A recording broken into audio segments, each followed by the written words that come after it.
the chop shop. I'm talking sports talk. So turn your dials up, it's live in the chop shop. We in the chop shop, we live in the chop shop. We talking sports talk, we live in the chop shop. We in the chop shop. I'm talking sports talk. So turn your dials up, it's live in the chop shop.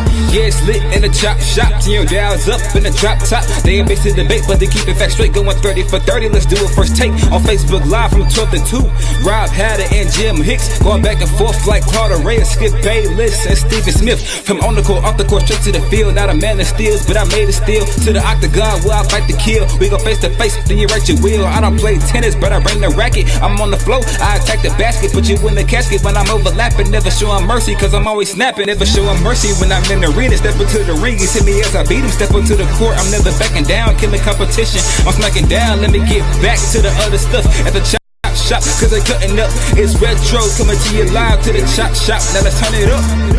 Yeah, we in the chop shop, man. H-Town, what's up? You know what time it is?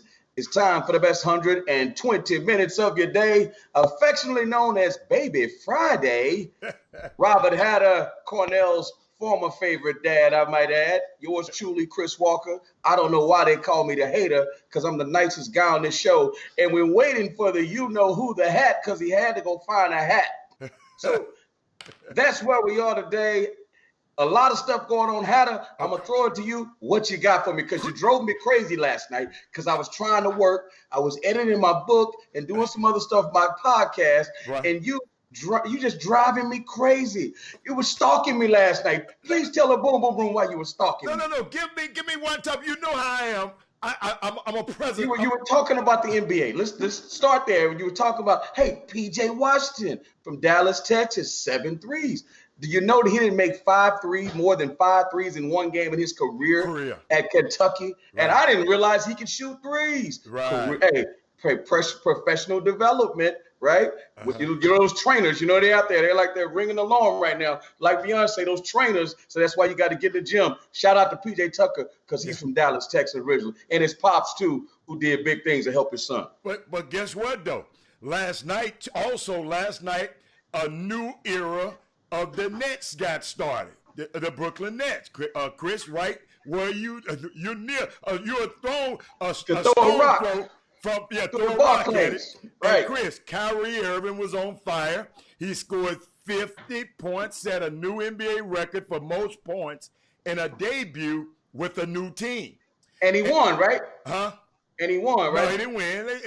That's Kyrie. That's typical Kyrie. But amazingly, he also had 0 turnovers. He joined Michael Jordan as the only player to score 50 points with no turnovers in a season opener, but he lost the game. If you had waited just a second, I had that in my soliloquy. Whatever. But it was unique though, and it's a lot of stuff. And I want to talk about the top performers last night. Kyrie had his 50.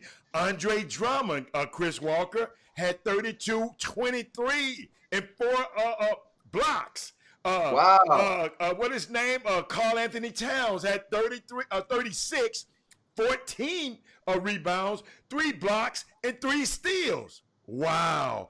Then Lauri Markkanen, the big white kid that plays for the Bulls. For the Bulls. Guess what? He had 35 points and 17 rebounds. Spider, what's his name? Mitchell. Mitchell played for what's his name? I know his name. Mitchell played at Louisville. Mitchell. Mitchell. Oh, Donovan Mitchell. Donovan Mitchell. See, I can't never remember. He got to do better because I can't never remember his name. Donovan Mitchell had 32 points and 12 rebounds on guard. But Luka Doncic, 34. Man, come on, 9 man. rebounds. Don't buy that brand. Okay. Don't buy that brand. What about the Joker? 20 points, 13 rebounds. I like him. And Dame Dollar, 33 and 8 in a loss. But Chris, that NBA, man, let me tell you better than the NFL, man. I'm sorry, man. Oh, hey, my goodness. I'm glad the NBA is here, boy. Nothing but athletes. Hey, Chris, I think about this, Chris, because me and you get on, we going back and forth. Chris, I want to clear up because I'm going to tell you, I never, in all my years of in this sports industry, I never got caught up in the star system, whether you're a one-star. What I did when I went to— Oh my God, you going here? No, You going there? No. I'm just, the people need to be educated because you got to hear me. You got to hear me. You listen to me first. I'm shutting up. I'm zipping. Robert Hatter has never studied the star system. I didn't know how they did it. I had no idea. What I did, when I went to a gym, I identified a pro, and I said, that's a pro. That's a guy that I am going to try to represent. I never went and said, it's a 1-star, 2-star, because if you're not a pro, I'm not going to look at you nowhere. You follow me? So my point of reference is different from y'all's and Jimmy's, because y'all look at that stuff about stars. And I learned a little bit of stuff, and I don't know if the Facebook feed, if the Boom Boom Room, if y'all know about what's going on with the star system. What's a 5-star? What's a 4-star? And Chris, I just like you to enlighten people. I'm not talking about a particular guy. I'm not a ranking. Okay, I don't rank players.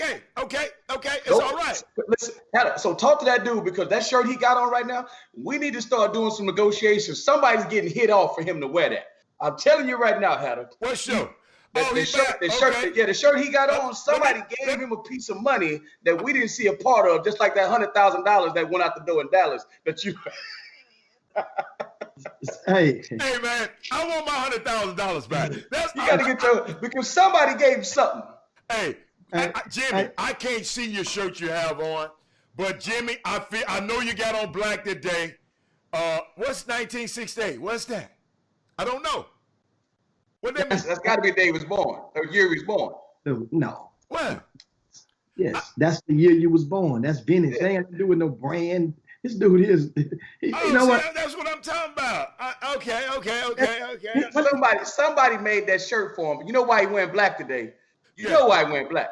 2-0-2-0-2-0. Hey, you know I'm a fair weather.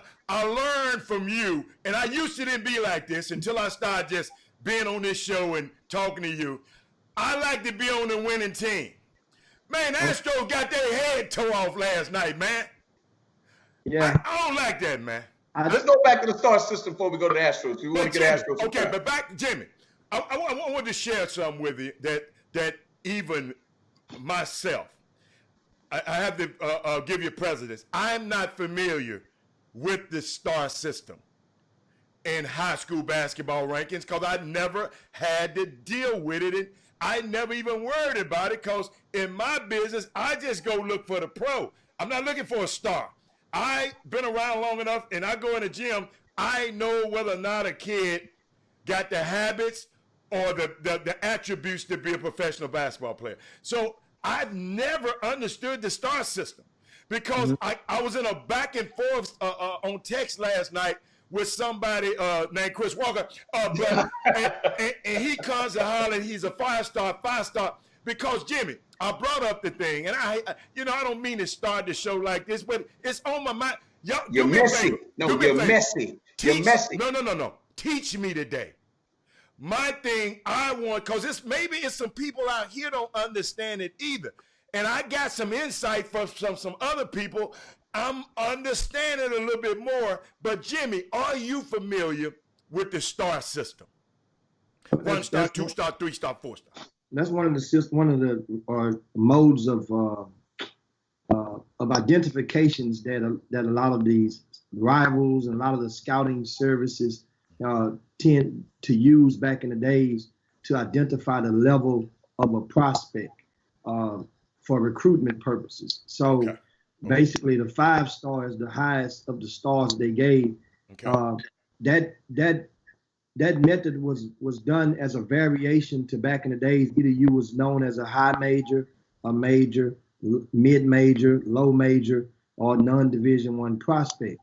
And so the stars were basically to, like I said, some people have a period of time, you wanted something new, something fresh, and that's how the star system came about. Okay. Basically what they use, I know I talked with Eric Bossi before about this, back when Dave Teller was in the amateur sector. Dave had explained it back to me, maybe 15 years ago. But there are certain things once you accomplish, and they will identify you with those as a 4-star to 5-star. Once you get the 5-star, that means you are a legitimate, basically a legitimate high major prospect, and also a McDonald's All-American candidate.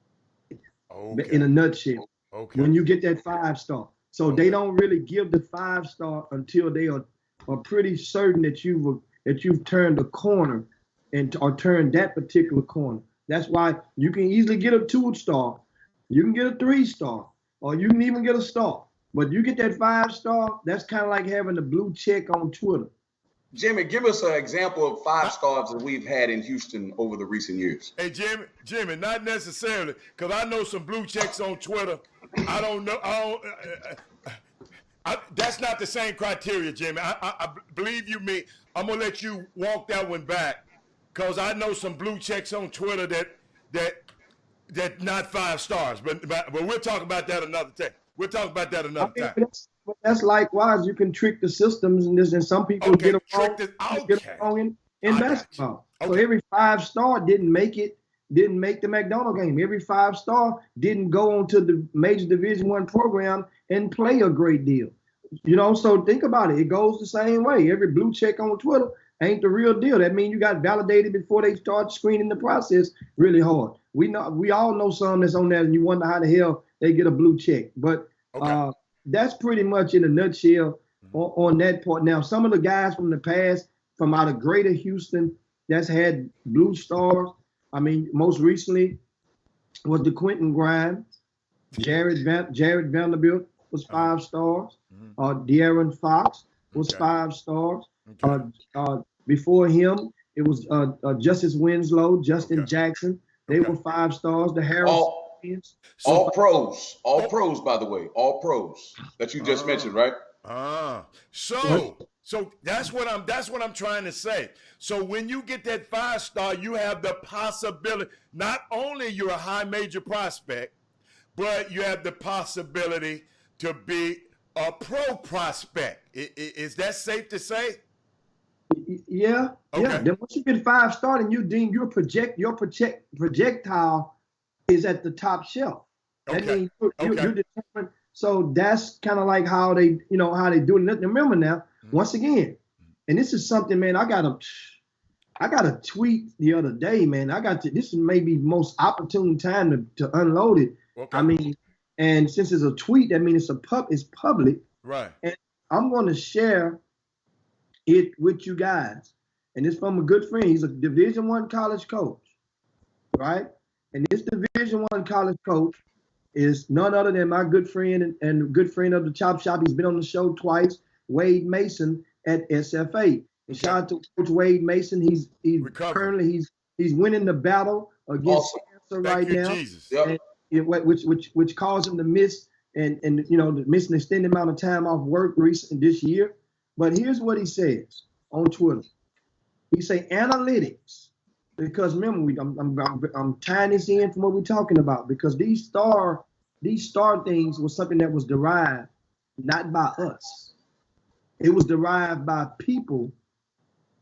What I said like this, it was derived by some white guys who get paid to watch basketball on the amateur sector, and that was their way of identifying us for certain levels. Keep going. So that's a variation of analytics. That's their human eye test analytics was their star. You follow me now?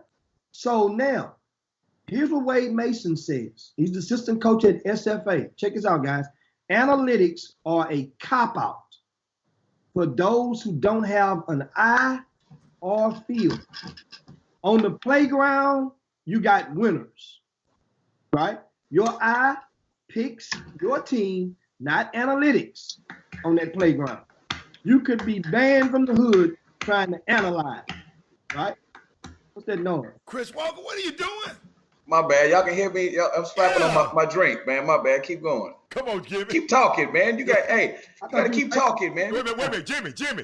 I gotta Jimmy, get y'all the broadcast word. You Jimmy, gotta I keep got something talking for you, whenever Jimmy. keep talking through it. Jimmy, be a professional. Keep talking Exactly. through Keep it. talking through it, man. Yeah. Now, analytical guys will tell you that the mid-range jumper is a bad shot, right? Uh-huh. Well, Kawhi Leonard is the best player in the world, and he shot and made a lot of them night before last. Best player in what world? Best player in what world? Oh my Keep God. going. Keep going. My bad. Right, best player in this world right now. But anyway, this point is that's a shot that assistant Division I coach basically threw shade out there on the analytics game. So this is one of the things. Not to dismiss analytics by no means. Right. But there are certain elements right now. There's a reason that you got to understand. There's a reason why a lot of people still rely on the eye test. The human element is there. And you have to realize there are more people now that have inserted themselves and are getting paid and are making money off basketball from relying on logarithms. Chris Walker. Chris Oh, Walker. I am very pro analytics. Very pro It analytics. has always been pro analytics. I haven't, but guess what? I always haven't been pro credit. And analytics show me that I should be. Okay. And guess what? Just like as the and facts everything changed, else. as the facts changed. the truth. Okay. The truth All right. change. Guys, here's the deal. Listen, Okay. I was a player and I was a coach for a long time. The one thing is for sure, I know a pro when I see one, right? But people got to understand, analytics is for one thing only. Box score data tells the truth. It is the truth where there's no bias. It's the unbiased truth. That's all analytics is. Analytics is numbers. If you go 2 for 10, you can't shoot. That's analytics. That has nothing to do. You can see, you can watch it with eyes, or you can watch with your eyes. I'm sorry. And you know what people will say when they watch with their eyes? And this is not to dismiss what Wade is saying, because I love Wade. We just have a difference of opinion here. Right. Some parts I agree with what he says, right? I've been that guy that's watched a guy shoot a jump shot, be like, man, look at his stroke. Oh my God, that dude got a stroke. And then he goes 1 for 11 from 3. I've also been that guy that goes to a game, be like, man, look how that dude's dunking warm-ups. And he gets 1 rebound. You got to understand, the numbers don't lie. Your eyes will lie to you sometimes. Your feet, again, I'm not discounting field. Analytics should not be discounted. It just shouldn't be the only seat at the table, but it definitely should be a seat at the table. When you watch a baseball game, you look at the strike zone. You look at how they play guys on the scouting reports, how they shift the infield. That's based on analytics. Everything. How do you pitch a guy, Jimmy? Analytics. What he comes off a ball screen? Which way does he like to go the most? Analytics, right? Do he shoot threes or does he shoot twos? Analytics. Analytics is more than just shooting a 2 and shooting a 3. People are trying to dumb it down to what the Rockets are doing. But there's other analytics. Does he go over the left shoulder 90% of the time or the right shoulder? So we got to form my scouting report based on that. Analytics. Y'all making me pull out my basketball knowledge. I like to reserve that for something else in the chop shop. I don't like to bring that out, Hatter. But if Penny want to hire me, he's got 8. I need 400,000 and I'll holler at it. Not gonna happen. But you know what? You know what's so funny that he talked about that, Jimmy? I remember Bomani Jones and Jalen Rose. They were talking about the diversity in the front office in the NBA, right? And they said something about what are you telling? What they're telling players is your knowledge is not good enough because it has to be something quantifiable. In other words, former players. If that's the path for black guys to get into the front offices, right? Guess what's going to happen, Jimmy? They say you're going to have nothing but white dudes doing these jobs.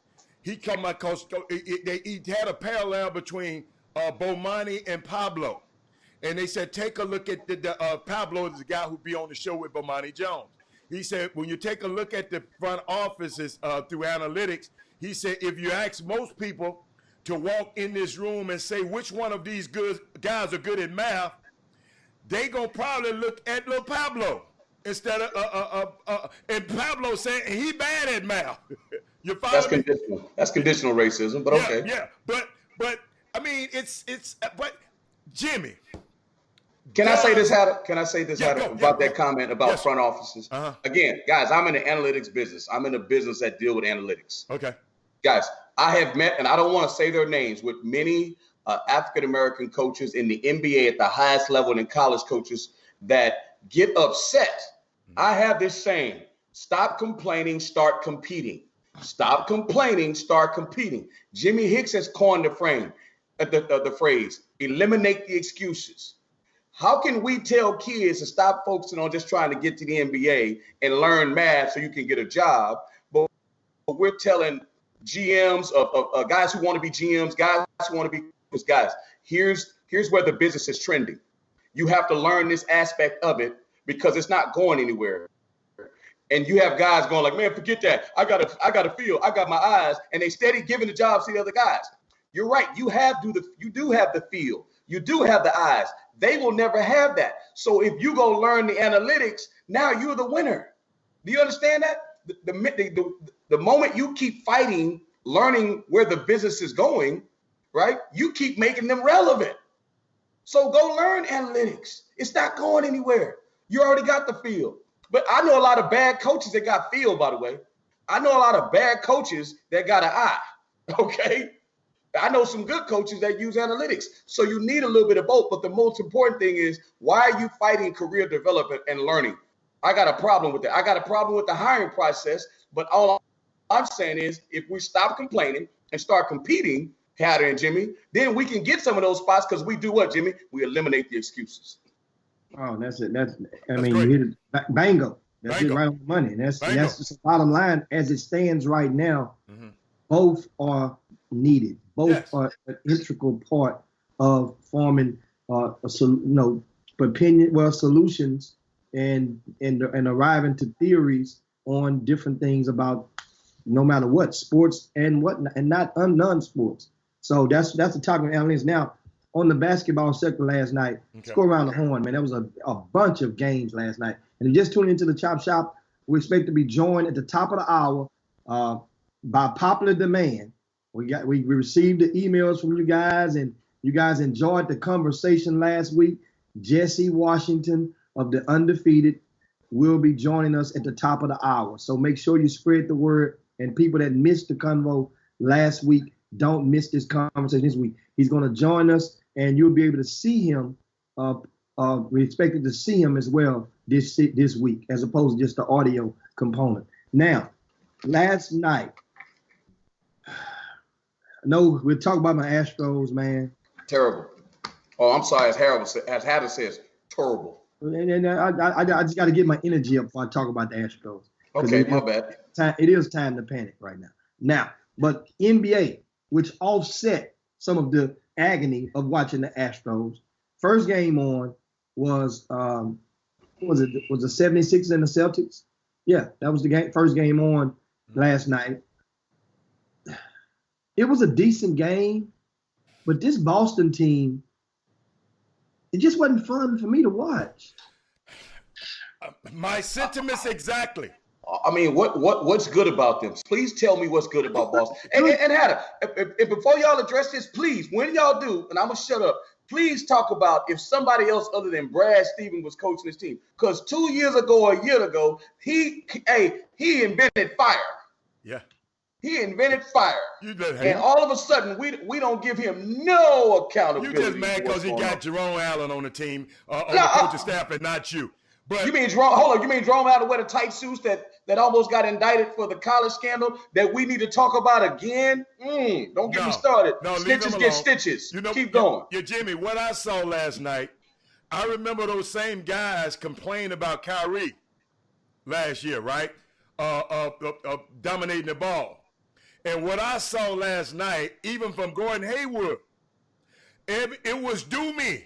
It was do me time. Your turn, my turn, your turn, my turn. And I was scratching my head last night. I said, they were horrible.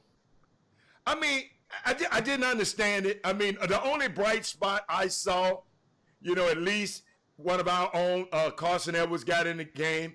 And the guy, Robert Williams, had a great block in the game from Texas A&M. Those are the only two bright spots that I saw. Boston, you know, and Jimmy, this the dilemma they gonna have. They gave Jaylen Brown all that money that he's not that good to me, and now, no, he's just not that good to me, and now Jason Tatum's gonna be up. Jimmy, they're similar players. Both of them can't get their shot off. But Kemba can't get his shot off. Now y'all know Kemba can't get his shot off when y'all want. And y'all was talking about Michael Jordan, give him all that money. Hey, man, y'all finding out. Let me tell you something. Chris Walker told me this a long time ago. It's a leading scorer on every losing team. That's right. It's a leading scorer on every. Just because you did well on that at the Toronto Raptors don't mean you're going to come to Miami and be a star, Chris Bosh. You better be one of the support players. So Jimmy, I'll let you. You know that's my point. I thought it was a terrible basketball. Well, I'm gonna give you a moment to pay attention to. Okay. If you guys watched the Lakers game, the Lakers and the Clippers on what it was Monday evening, Tuesday evening, right? During the broadcast, they promoted I guess they showed promotions for Wednesday night's game. I know exactly where you're going, Chief. And this is why I tell you guys, sometimes I understand you guys, everybody's not going to, all eggs don't hatch on the same day. So that means it could be something that's going on. You could be watching it and you're not paying attention. That's why I'm using my new acronym, my new hashtag, pay attention. And during the broadcast, they gave the faces during the matchups of one player from each team versus one player from another team, right? Okay. Meaning that for the late game, it was Portland, right? They had Dame Dillon. Yeah. And they had Joker's pitcher, right? On the first game, they had Joel Embiid pitcher. Mm-hmm. And you know what they had for Boston? Who? Gordon Hayward. Gordon Hayward. Gordon Hayward was the pitcher so that means he's part of the campaign. You just mentioned about the Brad Stevens. And before you know it, everybody you didn't even have to stir the Kool-Aid up. It was already pre-mixed for you. Pay attention to what they're doing. They're trying to, remember, last year they already had beat the story and explained to you, no matter what Gordon Hayward did, he's coming off of an injury. Remember? The injury which he came off of toward the end of the previous season that he got hurt. So this whole last season was a mulligan. Not to mention the fact that you had two other guys that commanded almost 40 minutes a game on the court, and that was Horford and Kyrie was on that team. So now the time slots is freed up. There's nobody for him to beat out for that playing time. And lo and behold, Gordon Hayward. So that means right now, if you're doing analytics, just say if this was analytics, you don't make him off one game. But let's say this is how it would work. How many times would Gordon Hayward score over 25 or more and Boston win the game? That's going to be the over and under to watch and pay attention to. My point is, on last night, he led them in scoring, but they got beat by double digits. Wouldn't you think that Tatum face should have been for the ball? Hold up. You mean Tatum that played in the Olympics too, Jimmy? You mean Jaylen Brown that played in the Olympics? You mean Kemba Walker, who was a free agency signing that played in the Olympics? You're right. Play for the Dream Team or play for the Olympic team in the World Games. In the World Games, but still an international player that represented our country, right? That have done. So here's my thing, guys. Hold on. Can I help you? I want to add to Jimmy. Go on. Jason Tatum was 2 for 22 last night, Jimmy, and a -4. No, 8 for 22. 8 for 22. I'm sorry, and a -4 in the plus-minus column. No, now you can go, Chris. So okay, but go on.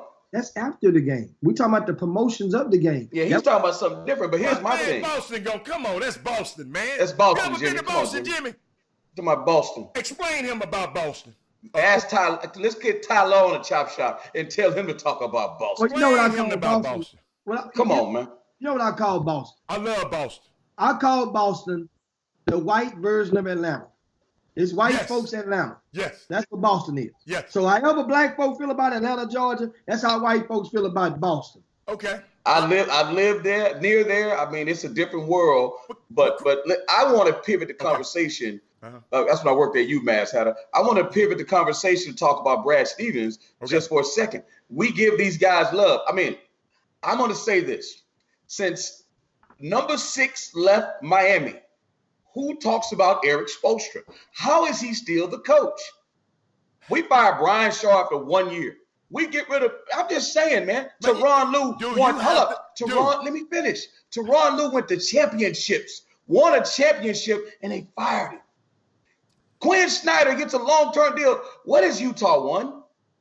Brad Stevens had talent. Now, guess what, Jimmy? Let's see if he can coach now.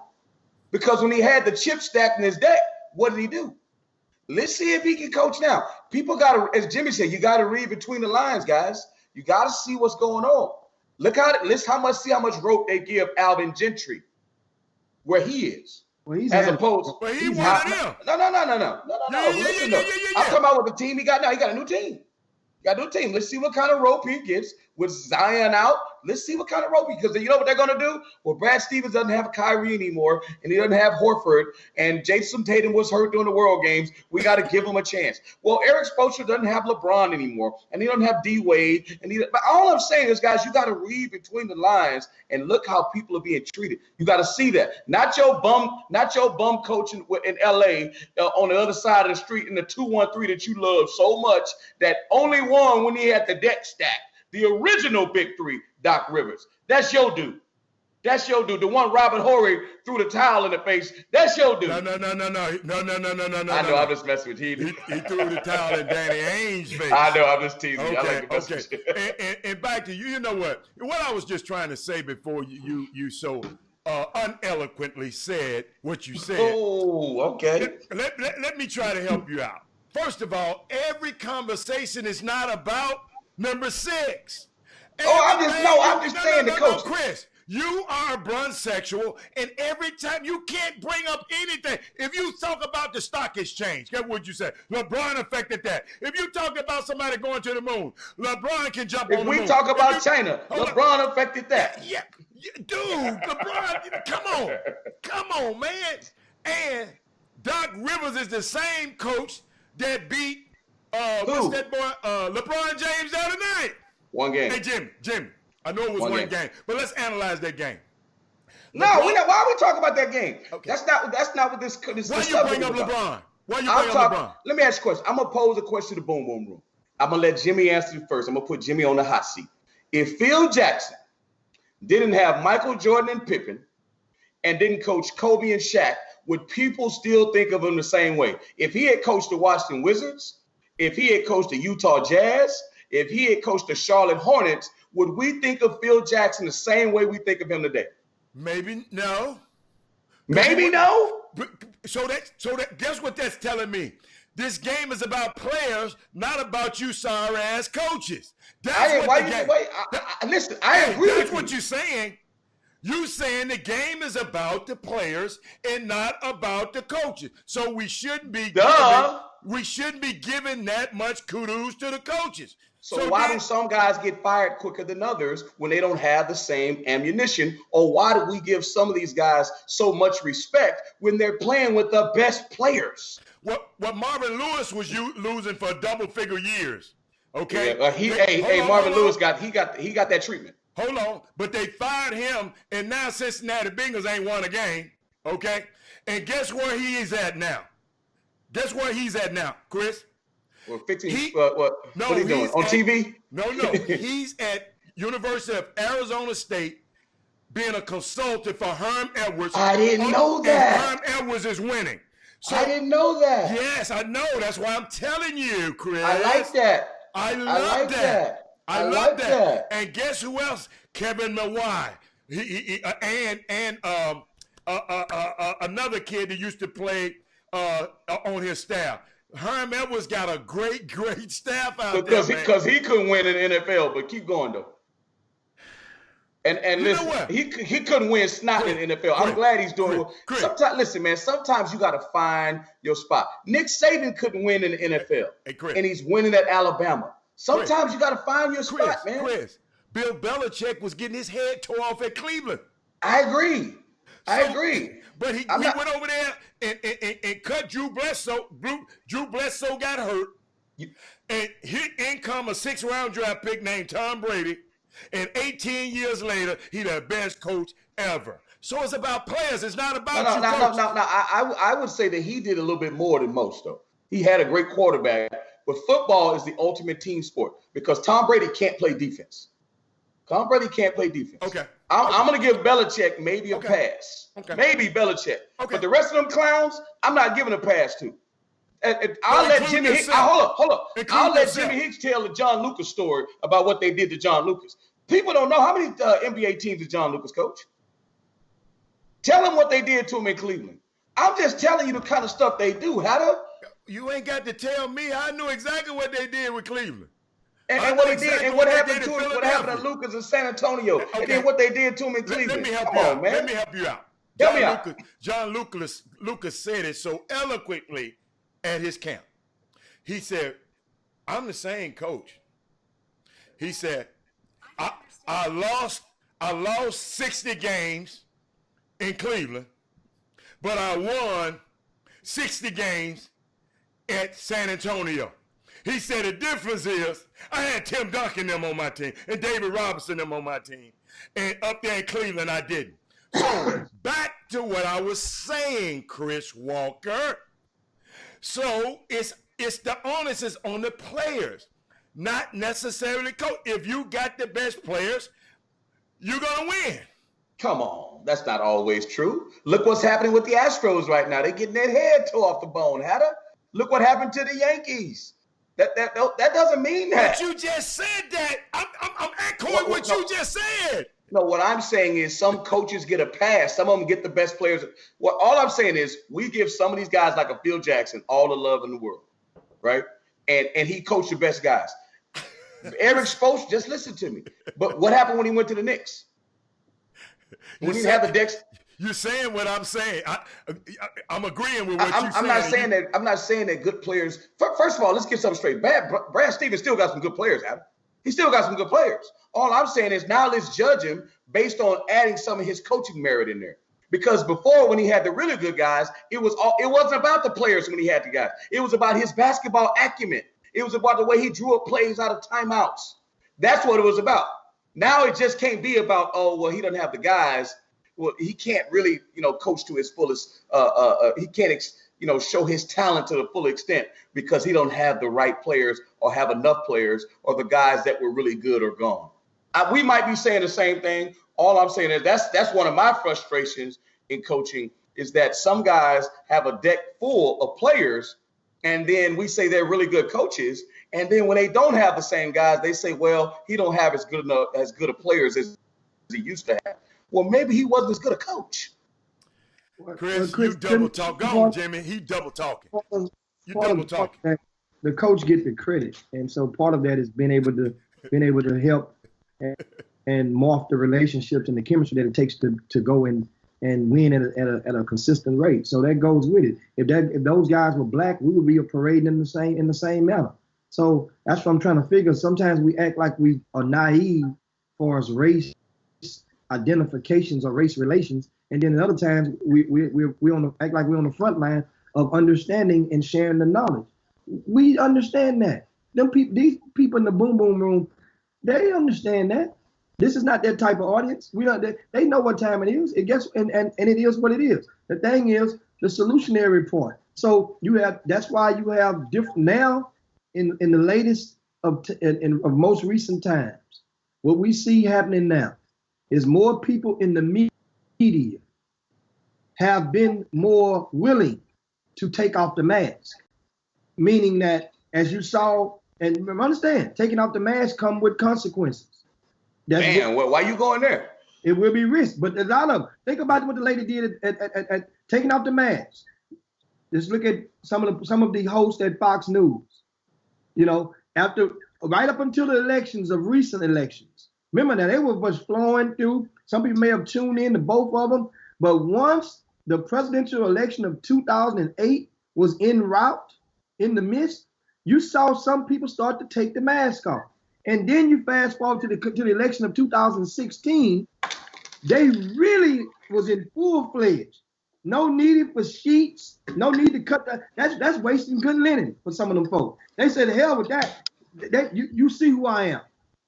And what that morphed, it begged for people on the opposite side of the fence to go, and you know what?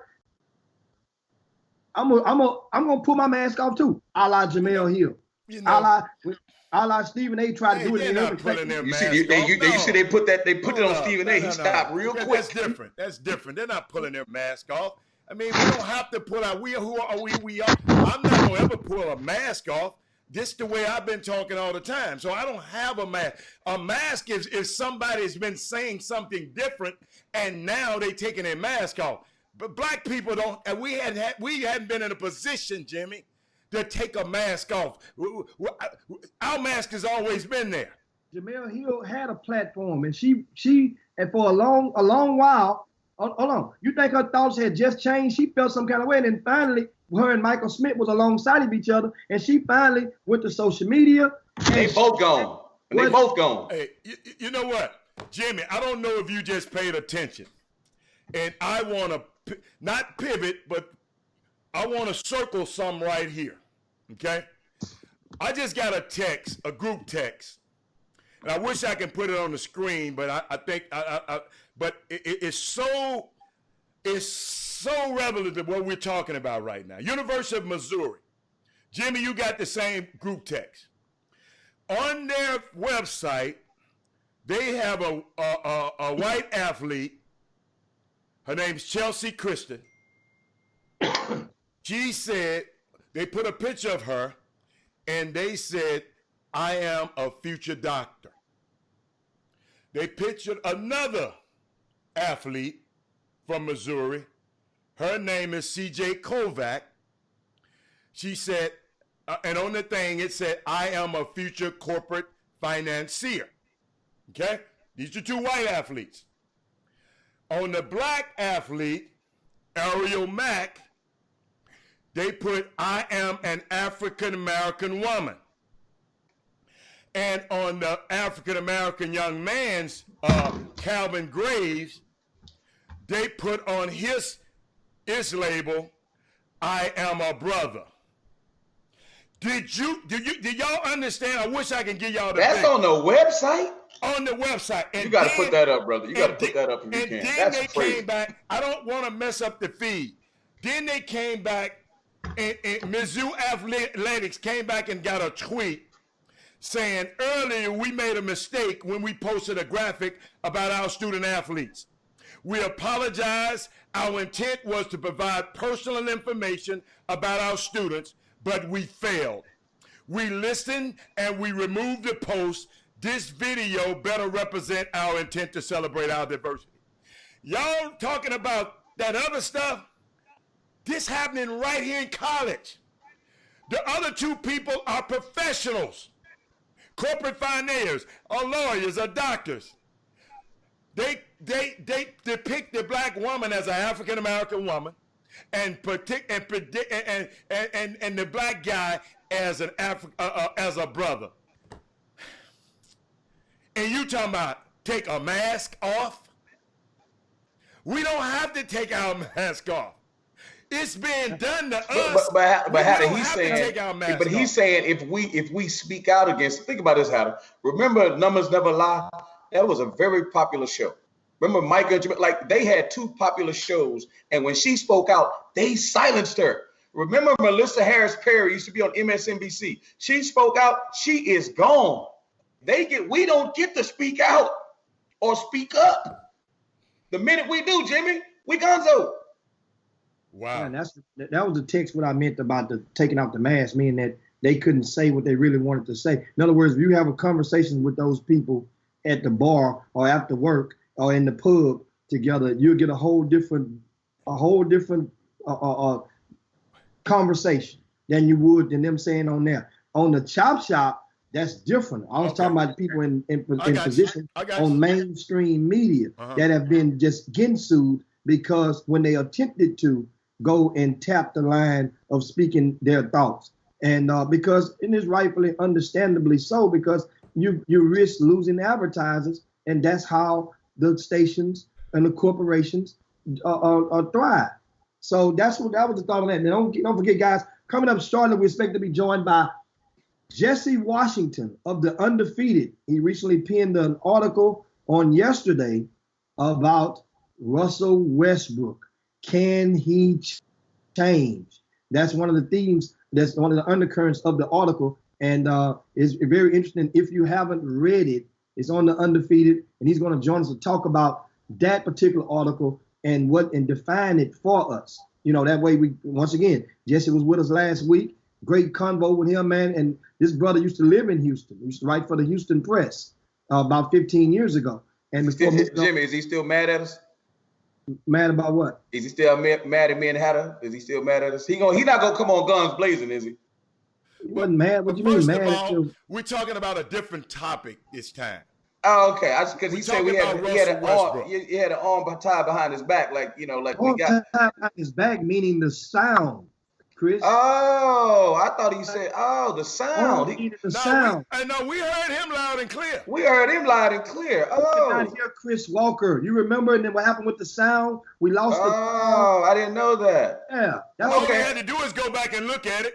That's good to know. Then that's good to know. That wasn't live. That wasn't a live conversation. That's good to know. Good to know. Good to know. Go on, Jimmy. Good to know. Great journalists do their research, though. That's all I'm saying.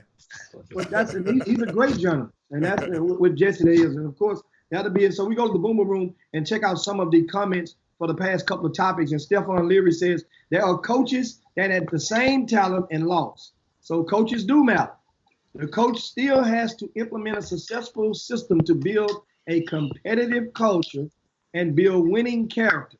Some coaches get something out of players that others can't. And that's one of the comments from Stephon Leary. We'll scroll down and some other comments on the Boomer Room. If you're just tuning in, of course, follow us. Chop Shop HTX. That's on all platforms. YouTube, Facebook, Twitter, the Gram. Chop Shop HTX. Also, you want to join us and get something in our mailbag, we have an email address, and that is chopshophtx@gmail.com. That is the email address. If you want to send us an email or want us to highlight somebody out there in the community who's doing something and needs to be acknowledged for their efforts. But speaking of efforts, the NBA last night, I want to give a shout out to Tobias Harris. And this young man is donating $1 million to assist underserved communities in Philadelphia. And Tobias Harris, man, that's a great thing that he's doing. And he plays for the 76ers. And I don't think he played last night. But that is great. $1 million. He's going in his pocket and donating to help the communities in Philly. And so he gave a comment. I read his quote. He said, we have to empower our city and kids, young kids who look up to us as athletes. And that's one of the quotes that he provided in his comment about the great gift. So now, and Chris, Jesse's not. And Chris, I want to piggyback. What time is it? Okay, I want to piggyback on one thing though about that University of Missouri situation. Okay, and the only reason because the other day I said something, but the next time I want everybody. The next time y'all see a tall black boy, tell him he looked like an entrepreneur, an attorney, an influencer, an analyst, an accountant, a CEO, and not just a ball player. Black young men can excel at all things and not just sports. And if we perpetuate that in our community, people like these people in Missouri, this won't bother us because sometimes we don't do it enough. So that's what I got to say. And one day I'll post that so y'all can hear it over and over again. And now I'm going to try to bring our guest in, Jimmy. at some point. Y'all can finish. Just keep on talking. I'm going to try to bring him in. Yeah, meanwhile, while he's bringing them in, give you a quick roundup of players from Texas who excelled last night in their NBA season debuts. Julius Randle had 25 points and 11 rebounds in a loss last night. Shout out to Julius Randle. In that aspect, LaMarcus Aldridge had 22 points for the Spurs in that win in that same game. How about Justice Winslow, guys? He opened up the season with 27 points. Took 21 shots. That's a lot of shots for Justice. He normally defense first. And Miami gets the 120-101 win over the Grizzlies. Speaking of Texas guys, other Texas guys. Whoa. Hey, can we go back there, Jimmy? What happened to Jimmy Butler? He didn't play. Remember? Well, why? What's the personal reason? How you got anything in your traps to find out what were the personal reasons? What kind of personal reasons, Jimmy, would you not be playing for? You know why I didn't really look him up, Chris. Seriously, I didn't care, so that's my bad. I didn't look up. I didn't look him up. I think it's news. It's news for twofold. Number one, because that's the second Miami Heat player to be suspended or to miss the game, the opening game. You know, Dion Waiters, I think, was the other day. And isn't Dion Waiters the guy that hit the jump shot 2 seasons ago and say, "This is my house"? Oh yeah. Isn't that him? Yeah. Hey. What's up, Jesse? Hello, man. How you doing? Man, and we just doing it and has beaten him all the way on in. Beat him on in. Jimmy, I can't. Jesse, in order for us to see you, you got to put your video on. Your video. Yes. Okay, cool. Here we go. Let me see where we're at. Boom. Okay. And we have Jesse coming in and he goes right there. There you go. Yes, sir. What up, Jesse? Hey, I'm chilling, man. I heard y'all needed me to come back and give y'all another L after that little. No, hey Jesse, I like to face my accusers, Jesse. I like to face my accusers, okay? That's for sure, man. Welcome to the show. Don't tune in, guys, with Chop Shop Jesse Washington. Jesse, NBA news. We're gonna get to your article you just pinned 2 days yesterday about the Rockets and Russell Westbrook. But we were talking about certain rumors and going around the horn in the NBA. What have you heard? Why did Jimmy Butler miss the game last night? All I know is personal reasons. I don't have any more insight on it beyond that. What y'all heard? Hey, Chris, cue up that old Kool Moe Dee song. What's that? Go see the doctor. No. Herb just said something. I'm sorry. Stephon Lurie on the Boomer Room said it was a family situation. Okay, we'll leave it at that. We'll leave it at that. Now, Chris, do you believe that? What did Kool Moe Dee say? Go see the doctor. Nah, y'all silly, man. Let's move. Nah. That was weird. But hey, Jesse, don't you find it odd the opening? That's, I think, a landmark. The opener of the season. That's everybody be waiting on that, and he didn't come to that game out of all. After that check, he just got that check too, right, Hatter? After he just got that check. Man, I don't want to be the dude who Pat Riley is looking for you on the first game of the season. Like, you don't want to be that guy, because Pat will bring down something on you. So maybe Jimmy Butler is still running suicide for missing that game. I don't know. When it does come out, then I'm gonna be interested to see what it is. Oh man! So now, last night, of course, New York Knicks opened the season last night, and against the Spurs, 120-111 loss. But R.J. Barrett, 21 points in his debut. So what are the fans? What's the atmosphere like in New York? Is okay or what? I mean, the atmosphere. We've been beat down for a minute up there, so the atmosphere is. We're not sick of you just yet. We're going to give we like our. It's nice to come in and have no pressure about, and nobody's really, on you like that. Anything has got to be better than what we've had in the past. So I would say the attitude in New York is cautious acceptance. I'm not even going to say optimism, just cautious acceptance. I like that. And that's for sure. And of course now, you also We're going to the heels of on Tuesday night's TNT broadcast of the game, and it'll be between games or after the game when a comment that was made by the staff, Shaq, Kenny, and Ernie, that crew, Charles, I'm sorry, and of course Ernie was just sitting there, the moderator, but Shaq said on there that talking about the China stuff. We talked about this last week, so I had to throw this back out there and get your thoughts on this.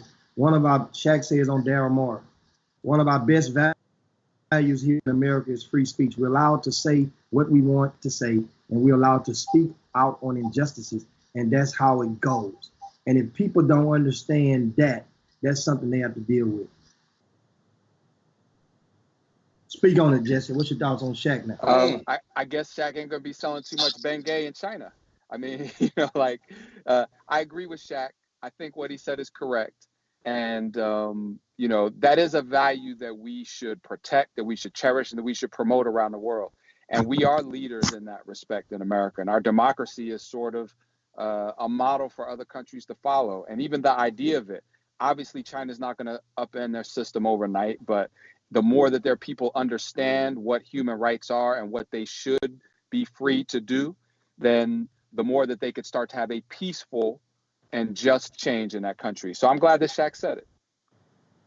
And we'll go to the Boom Boom Room. And of course, guys, if you have questions for Jesse, feel free to pose your question. We'll try our best to get to him and relay them to him on the feed.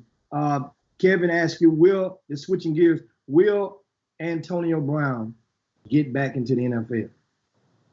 This season, I don't think so, because they still got these cases hanging over his head as far as these alleged assaults on women of various types. So this season, they're going to have to iron that out first before a team takes a look at him. Next season, though, I think he's going to be back in uniform. He's just too good, man. He's the best receiver in the league, and he's too good. The NFL has proven that they will give you a second and third and eighth chance if you could catch that ball, if you could score touchdowns, and that he can do.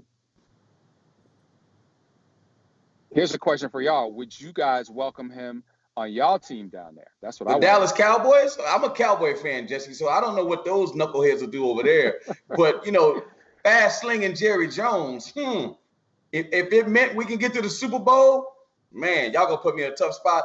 I'm going to defer that right now. I'll wait till Jimmy and how to answer. And my thing is, Jesse, the sexual assault in two of them, I got to deal with that. I want to deal with that. Let's deal with those situations first. Talent-wise, I would love for him to be there.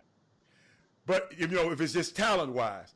But just me worried about, talent-wise, yes. But he have to deal with those because guess what? We got women here in Houston that he might sexual assault also. So, for real. And I'm just trying to figure out, let's find out if it's a pattern. You follow me? Because guess what? He hadn't had his day with Roger Goodell yet, from what I hear. So I just like to see exactly what happened, because, Jesse, I happen to know the family of the young lady because I'm from Memphis. I happen to know the family of the young and the husband. And it was some details there that he need to address and need to find out about, and we need to find out about it before I allow him on my team. Because people got daughters, and you got to realize being a professional athlete is very, very powerful. Jesse, you've been around. Jesse, and by the way, I love your article on Westbrook, and you used a phrase in there, eclectic fashionista. I said, wait a minute. I said, this guy here, he just right. But that's what that's what I'd like to no. I want to see what's happening. I want him to have his day with Roger Goodell. I want to see what happened especially between the young girl and Memphis, because I know her and I know her family and I know what kind of woman she is. I'd like to check that out first. So, hey Jesse, I would like to add to that because I've asked this question on the show. Why is it the minute he stopped playing, he has not been interviewed yet by the NFL? If he was still catching touchdowns for the Patriots, I'm sure they would have interviewed him by now, and the lawyers from the other side would be trying to extract money. I'm sure that's still going on with the lawsuit, but why haven't they interviewed him? You know the Nate Dogg song, "You Gotta Lay Low." I think that's what it's about right there, man. You know, he is not a dude. What I found in my reporting on this guy is that he's not somebody who's really going to step up and face the music. He's going to avoid and delay and try to stutter step. So I think that's what's going on. Okay, now let's talk about, because Jimmy's not there right now. Let's talk about this article. Okay. I want a great. I mean, I sit there, Jesse, and as you can see, I read it, a couple times. Because I like the way. I like the way you wrote. And the heading said, Russell Westbrook finally wants to change, but can he? And then you had a little subheading. After 11 seasons of stubborn stardom, he's seeking a new beginning in Houston. And you were here for the press conference. I didn't know that until you were here for the press conference at our Post Oak Hotel. How you like our hotel? And then you can ask that. How you like that hotel? Lord have mercy, man. I mean, what y'all trying to do? I know y'all like to do it big down there, but golly, come on now. Landing helicopters on the roof. Yo, time out. Did you know, you can order room service for your dog that's better than the food that I got at home? Yes. I mean, man, what y'all doing over there, man? Wow. Okay. Okay. And guess what, Jesse? Each room, Jesse. I know. Have you been in the rooms yet? Have you been? Come on, man. I'm not. I work for ESPN. I'm not. Nah. Hey, next time you come back, I'm at the Best Western, dog. No. Next time you come back, Jesse. Hey, get in touch with me. I'm gonna allow you. I'm gonna get you a room for a night. I'm gonna give you one night. I got one night for you. Huh? What? You busy tomorrow? No. Hey, but Jesse, each room, room. The hotel is about a $350 million project. Yeah. But each room is valued at over $1 million to decor and to decorate and to function. Each room costs about $1 million to do. What the heck is in those rooms? Gold? It's got paintings, antique paintings. I mean, Jesse, it's unbelievable. And hold up. And the presidential suite, oh my goodness. But Jesse, I promise you, when you get here, I'll take you on a tour. There it is.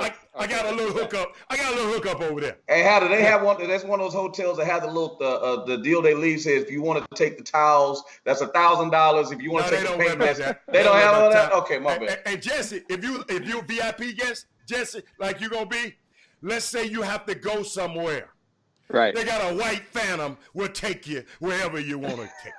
A white Phantom. They had 2 Rolls Royces parked inside the hotel. Oh yeah. Bugging. Oh. No, it's a very nice place. Okay, much respect to the Post Oak. Okay. Now what you got? Talk to us.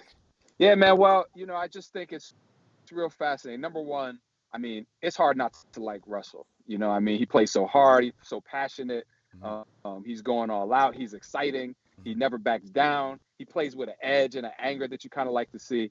But at the same time, he has an accumulation of missteps, and I hate to use this word, but it can only recently be described as failures in the playoffs.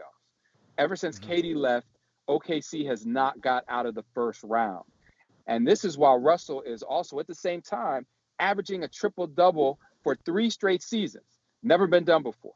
Never. So there's something that's going on, and when you really break it down, is that the thing that has made Russell great, that just all out and edge, dog in him, is holding him back in these crunch time moments. Decision making in the pick and roll, shot selection, 3-point shooting.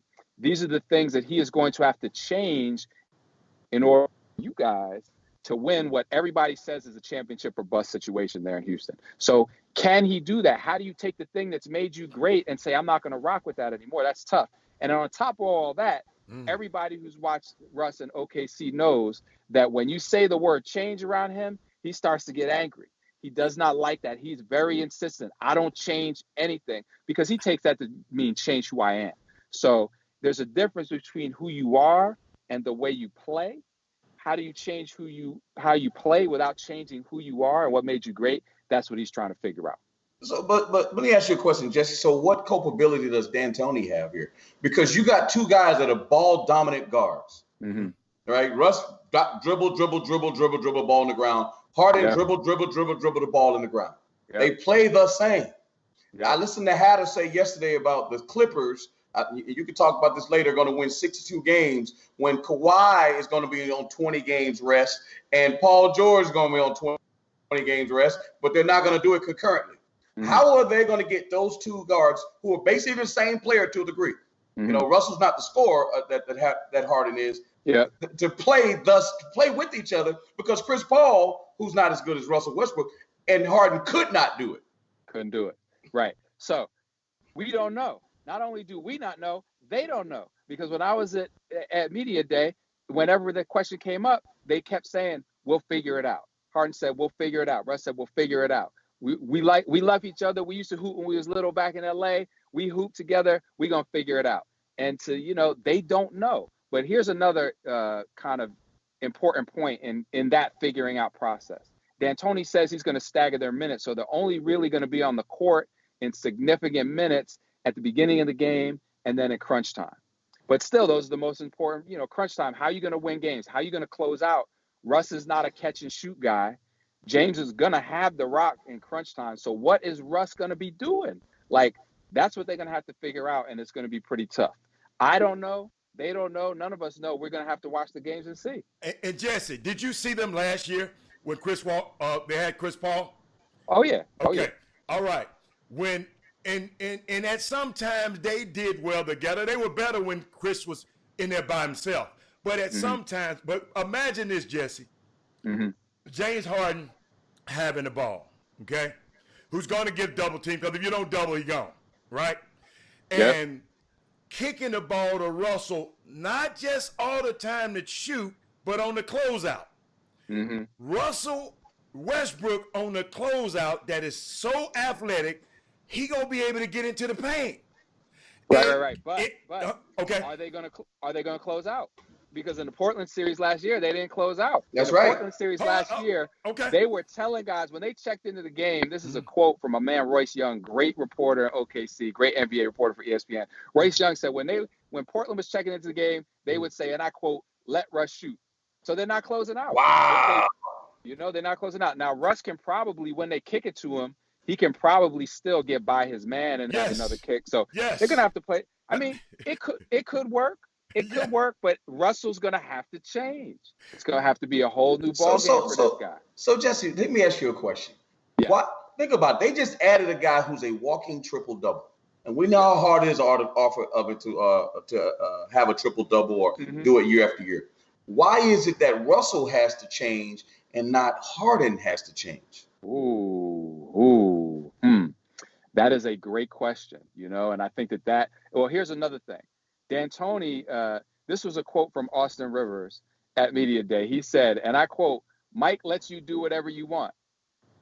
Harden became James Harden doing patting the rock, step back, 8 dribbles, crossover, Euro, begging for fouls. Excuse me, sorry. Did I say that? Stop it, Jesse. So, he is going to have to play a little different. He's going to have to sacrifice some. And he says what James did say was, if Russ has it going, then I'll step back. Well, that's a big if. Yeah. And also, let's make no mistake, James has not been able to close out some of these playoff series. Right. James probably got tired. Right. And so probably. But James is not going to change the way he plays. What he meant by, the biggest change for James is going to be catching the ball instead of dribbling it. Other than that, he is who he is, and there's no flaws really in his game like there are in Russ's game. And as great as Russ is, there are flaws in the way he plays the game. He's not a good three-point shooter. He likes that low percentage mid-range. And James's game has been pretty flawless these past couple of years. Hey, Chris, I got something for Wow. Jesse. Jimmy proposed this. Hey, Jesse, Jimmy Power went out again at his house, so he's on the face. He live in the hood, so don't say nothing. That's my grandmother over there, No, man. no. Power go out over here. I just got a All right, generator. I was about to say. You just got to have a generator. But what happens is, what he said, what did you do to antagonize Westbrook where he didn't want to give you a one-on-one? Explain what happened. What you do, Jesse? Okay. That's a great question. I'm glad you asked it. Uh-huh. And number one, I didn't antagonize this dude. Uh-huh. I tried to butter him up. Okay. So, but the thing is that Russell Westbrook does not give one-on-one interviews unless you put him on the cover of your magazine. And in the past 11 seasons, the only one-on-ones. I like that. He's on the cover of Sports Illustrated right now, right? Right. Boom, they got an interview. When he was, and I have on good authority, I'm not going to reveal my sources. Okay. But Russ don't like interviews. Russ don't really like reporters. Let's keep it 100, right? Yes. So when Katie left, Russ wants to win this MVP. And the Oklahoma City Thunder personnel said, look, if you want to win MVP, we got to hook you up with a couple magazine covers. We got to get you to do a couple interviews, let a couple people in here and talk to you, and then you could go and cop that hardware. So Russ did 3 cover stories. My man Tim Kuhn with ESPN, okay. Lee Jenkins at Sports Illustrated, and then the third one was the New York Times Magazine. Boom, 3 interviews, 3 cover stories, MVP. I'm done with y'all. So you know, and let me tell you something that didn't get in the article. Okay. So we up in the post though. We do what we got to do. We hang around, and then I'm waiting for my rental car on the way out, and I turn over, and Russ is standing right there. So boom. He said, how scared were you, Jesse? Don't lie. Was your heart pumping? Nah, I was mad happy. I get to shoot my shot. You know, like I get to shoot my shot. Right. So I said, hey, yo, Russ, man, you know, I talked to some people who was at that comedy special, and I heard about what you did for this young lady. Yes. For those of you who haven't read the article, Russ had a comedy special the day he was traded, and this young lady got booed off stage, and he went and found her as she was running out of the building and consoled her and said, keep your head up, and said, when you fail, you have to get back up. And Russell Westbrook said, do you know how many times I failed? So I felt that was, so I said, yeah, if I like talk about all this good stuff, Russ will give me this interview. So I said, Russ, man, you know, I talked to the lady, you know, I talked to your man, AJ Johnson, about all this community service you're doing. He looked at me and said, you got some good information. So I sat, right, because I'm not going to like put the full court press on you out the gate, knowing that I'm going to see him at practice the next day. The next day I rolled up at practice like, Russ, I'd like to talk to you about the lady, the comic who you made feel better. He was like, nope, no one-on-ones. Sorry, I'm out of here. Wow. Hey, Jesse. That's just his policy. You know, not only did I not antagonize him, although I have been known to antagonize some subjects, Antonio Brown. You know what I'm saying? Like that do happen, but nah, it was all on the up and up. It was a positive story. That's just how he rocks. Jesse, I got a question. I mean, is that normal? Because I wouldn't have never advised one of my clients to do that. That's not normal. I'm not going to give you a one-on-one unless you give me the cover. I've been in this business for a long time. That's not normal. Maybe he just don't like to give interviews, period. One-on-ones, period. I think it's a combination. I think it's a combination. And also more and more now, you know, I've been doing this for a minute, more than 30 years. And more now, the athletes and celebrities do not want to talk to us, you know, because they feel that they can put their own story out there on their social media, and that's all that the fans to know. Not really understanding that you can get a different, more in-depth type of understanding of somebody if you sit down and talk to somebody. And so it's becoming more normal. And to be honest with you, when I got this assignment this summer, I went into it saying to myself, yeah, Russ is, in all likelihood, this man is not going to want to talk to me. And I don't hold it against dude. That's his prerogative. You know, he got his own life to live. I'm not going to, you know, try to get you or anything because of that.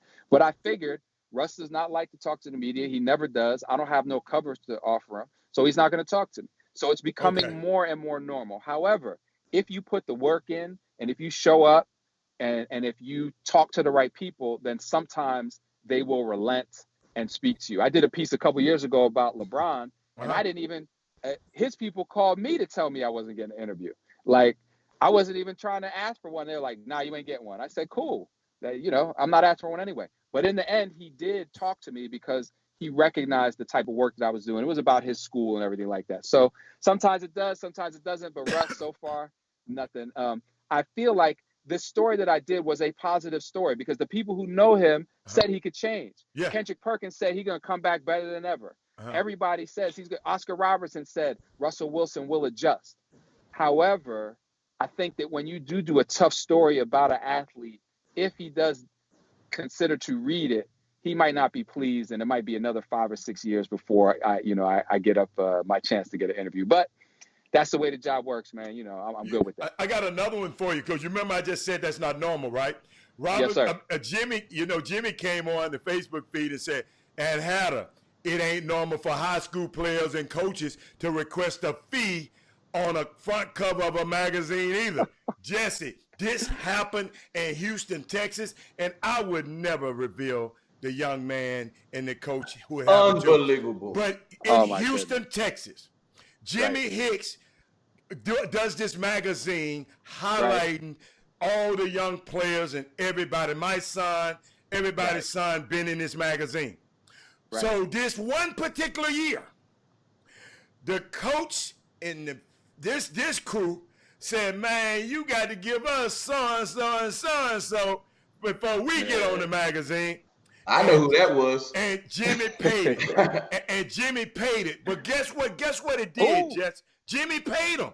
Jimmy paid him because they held him hostage. It was a top player that held him hostage. But guess what he did, Jesse? That act hurt the next few years because after that year, Jimmy said, "F this. I'm not going to do the magazine." He didn't do the magazine for a few years after that because of the way he was treated at the last minute. That last minute when you take the photo shoot, the guy, held them hostage. Held him hostage. That's crazy. You follow me? You know what, though? Two thoughts. Number one, imagine the bag that this kid got from the college that he was going to. So that's number one. Wow. Right. And number two, like, and we I'm gonna have to come back another time we talk about AAU basketball because it's out of control. Why is it out of control? They need that check, man. They need that check too, Jesse. Oh man, Jesse, okay. don't go there, Jesse. We'll come back. We'll come back to. I got a question for you. We'll come back to another day. Melvin Dews. So our Boom Boom Room, the people that we interact with on the Facebook feed, says, "Ask Jesse what interview that he thought he never thought he would get, that he did, and what interview does he want right now above all others." Ooh. Wow, what interview did I never think that I would get? I don't really flip out over the celebrities, but recently, when I look back on, I've just been blessed to be able to do it. So back in the day, people really wanted to talk to you. So Outkast's 25-year anniversary of Aquemini came out recently, right? I think it was 25 years ago, something that Aquemini dropped. When that album dropped, Dre came to my hotel room with the album cover artwork talking about, "Do you like it?" Like Big Boy was like, "Come out to the crib. We listened to the album 10 times with the volume on 15. He smoked all the weed. What you do, Jesse? No comment, but I will say this, that when I got home, the tape was blank and I had to redo the interview. But it's just a big difference. So I've been blessed that, I've done a lot of interviews with folks like that. Sports wise, I was glad that LeBron talked to me. I didn't think I was going to get a LeBron interview about his school. And this was before he built the school, before anybody really looked at it. It was in 2015 when we launched Undefeated. Okay. So the fact that he said, "Yes, I would like to talk to you," meant that the work I was doing was important on another level besides sports. What interview would I like right now that I would like and that to get? That's a good one. That's a good one. Man, I'm trying to go sport by sport here. It's a tough one. Man, I can't really sweat it like that because when it comes down to it, man, I can't sweat another man or like that. What about Tom Brady, Jesse? What about Tom Brady? I mean, like is he that interesting? I mean, what? Plus I'm not a Patriots fan. Oh, okay, there you go. I'm not a Patriots fan. Okay, there you go.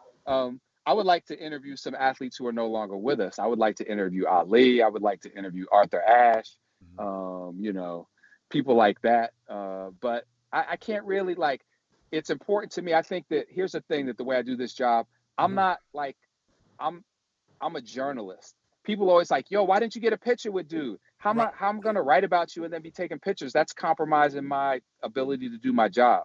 So, you know, if there's an interesting story there, I'm going to write about it. I can talk to you or not. If I don't talk to you, I'm going to talk to your mama's cousin. I'm going to talk to your friends. I'm going to talk to your homeboys, and I'm going to get an accurate picture. I'm going to treat you very fairly, but I'm not in it really for the likes or the pictures to put on the Instagram, stuff like that, man. That's not what I do. Hey, Haddon, let me ask this question. Speaking of Instagram, we talk about the way AB and some of these players take the social media to talk about how they want to get traded, or LeBron talking about social media, and they pull up his Instagram page, and then all of a sudden years later they use it to chop him up for things he said.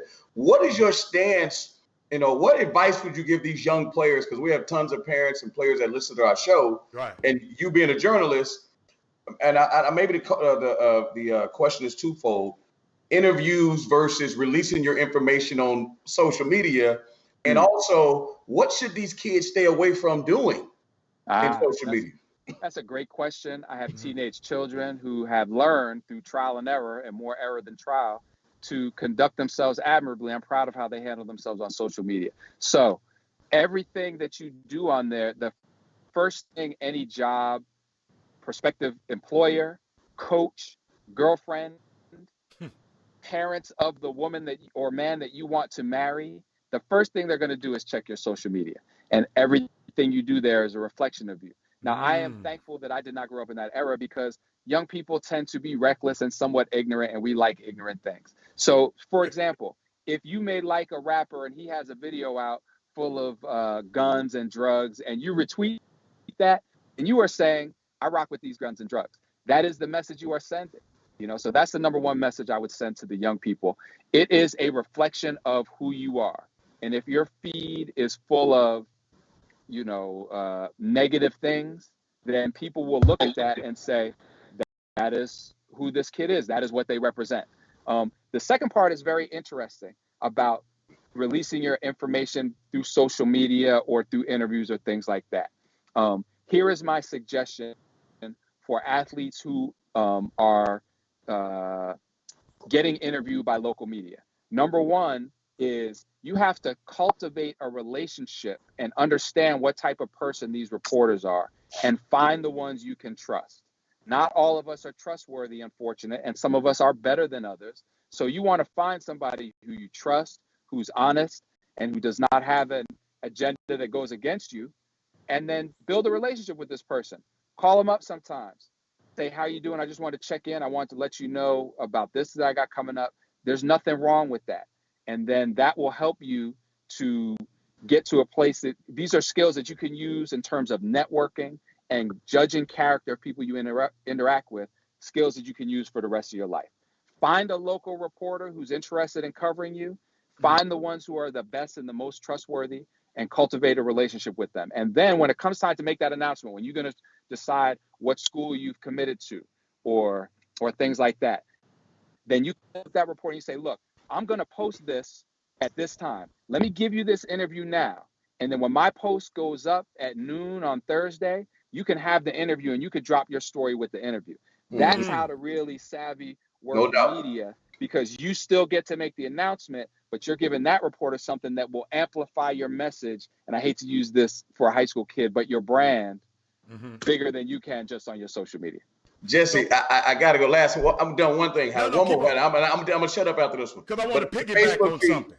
Definitely. Kevin Freitman, who got us Mahmoud Abdul-Rauf on the show the other day. Yes, sir. He was the original. Would you agree? He was the original Colin Kaepernick in a very silent way. We didn't have social media back then. How do you feel about what he did? And they're just now retiring his number at LSU. How do you feel about that? And I'm done, Haddon. I feel, well, number one, big props to you guys for getting him on there and recognizing the role that he played in athlete sports activism, because he was 100% Cap 20 years before Cap. And I was fortunate to interview right when Cap started doing that. I remembered it. I'm going to tell y'all a quick story. I'm going to keep it quick. My wife-to-be was living in Houston. I went down there, and our first date was at the summit. And this was when. Damn, Jesse, how old are you, Jesse? God damn. Jesse, you look young. I'm 50 years old, dog. Okay. Yeah, so we went to go see Hakeem and them at the Summit. And this is when Mahmoud was doing his thing. And this is when I knew that my wife was my ride or die. We didn't even discuss it. We were sitting there. The anthem came on. Man, I looked at baby girl looked at me, and we just sat there like this. Whoa! No, you didn't. I swear to goodness. I swear to goodness. So I mean, this guy was a pioneer, and he paid the price. He paid the same price that Cat did because he was blackballed out the league. And for y'all who don't know, this boy Mahmoud was cold. Y'all do not know. Yo, go look up some highlights of him giving Jordan 30, of him getting 50 at will. I mean, this dude was incredible. I mean, he was Steph and Kyrie like before them guys, straight up and down. Right. So he sacrificed his career for something that he really believed in. I admire what he did. I admire his intelligence and his activism. He recognized the hypocrisies that America is a great country, don't get me wrong, but we are hypocritical in the way we oppress other countries. And he wanted to draw attention to that, and he paid the price, man. But now he's getting his just due. I'm glad y'all had him on the show. And Jesse, I didn't want to overlook you. You was giving young kids a lot of knowledge, and I didn't want to just gloss over it because Chris just went right into another question about Mahmoud. And this was, and we deal with this all the time. I didn't realize it. Jimmy had to teach me because I'm not a part of the media. You know, I've been in the sports industry, but Jimmy had to explain this thing to me. You said first, find a media person that you can trust. That's the number one. And how, see, this platform that Chris created here, the Chop Shop, and this is a perfect, like when these guys are having their announcements, yes, you can release it, but allow the Chop Shop to release it the way you want it to be released. Jesse. 100%. Jesse, and the reason I said it, the young lady, Brittany from Memphis, who had the problem with AB, right? Her family, when I talked to them, I just told them before you talk to any press, you notice they haven't gave any press release. She hadn't talked about it. She said, she promised me before we come on, I told her, you need to let the Chop Shop tell your story. Don't you go on somebody else's because they're not going to tell it because they're going to be partial to AB. And that's why she hasn't, they talked in the press. After her wedding, you ain't heard from her no more. So, but that's the power that a platform like the Chop Shop has. And a lot of people just think, oh, these three guys that talk on the radio and on social media every day. It's a powerful medium that we're using. Even to have a guy like you, a national figure, I know you won't say that, to have a guy, accomplished journalist on this show and taking out your time, that's why I appreciate it. So, Chris, I didn't want to gloss over that opportunity. That's good stuff. To explain to the people in this area all over the country. Jesse, I'm from Memphis. And guess what? When Penny gonna have a breaking news, I want to be there. And I know those other radio stations are clamoring at the bits to get him, but they know our relationship. So thanks for saying that. And we got to use, because this is 100% black owned and operated. And that's important, man. Let's not get past that because I think that these young folks have to understand that there are certain media figures who understand and can tell your story to a depth that other folks can't. And some of them are white guys, man. There's some great white reporters out there who understand black issues, but you guys have something special, your relationships with the community, your understanding of these issues. So I would really urge young people to educate yourselves about how the media works and then to engage with folks such as the Chop Shop in a positive way because it's good for our community. Hey, Jimmy, I know Jimmy want to jump in there, but do you ever have any problem? I know Jimmy deals with this. Jimmy is he's actually the originator, the starter of the cheat sheet. He's been doing it probably the longest other than Mike Kunstadt, right, Jimmy, Texas Hoops, the longest running scouting service. And in his business, there's not a lot of brothers in his business. Earlier, we just talked about Jamel Hill and what she and basically lost her career. Not I want to say lost her That's career. Her job. You can speak to it a little bit more than we can. But Michael, her and Michael used to be the thing on ESPN. The old Stuart Scott, rest in peace. And then once she made that comment about 45, she was done. Do you feel the same pressure working for the undefeated? Because the undefeated is supposed to be the dark side of ESPN, no pun intended. Do you feel like you have to pull back and you can't say things that you want because, the undefeated, and ESPN, that's Disney. And that's a whole lot of other people that don't look like us that are in control. Yes. Any place that you were, you guys own the chop shop. So y'all got free reign. And I admire that. Uh-huh. Any place that you work, you have to understand that you're not in control. And I took that lesson hard in my younger days. I was fired as a magazine editor because I didn't understand that the people who own the magazine called the shots. I was like, what? I don't get to write what I want to write up in here? It's true, right? And they were like, no. And I couldn't take it, and I got fired, deservedly so, I might add. So to answer your question, yes, there are things and topics that I have to deal with in a particular way on the undefeated because we are owned by ESPN and because we're owned by Disney. Mm-hmm. And a lot of that right now, let's keep it 100, is politics. Right. They want us to, I'm not going to be on Twitter making political commentary or just opinions that don't have anything to do with sports. That's just the way it goes. And in my younger days, I learned took some hard knocks and figured that out. However, I will say this, that the fact that ESPN and Disney, which does business in China, published that China article that we were on last time about, to me, that says that they do have some journalistic integrity and that they are willing to print the truth when it's appropriate, even at the risk of some of their business relationships. So it goes both ways. Great job. Great, Jesse. Jimmy, we ain't heard from you in a while. Hey, oh man, power back on. Hey, guess what? That China might have clipped me again. That's what probably was. Anyway, Jesse. Now, great comments and great. Is there any other thing you was mentioning about the young people and about the relationship? Now you're saying find somebody. One of the things I want to go back to, find somebody you can trust. Well, that's kind of a misnomer because how the hell you're gonna be able to trust somebody that's on that side of the film, the media side of the fence, and you're a 17, 18 to 21-year-old. How do you know where define that for us? Right.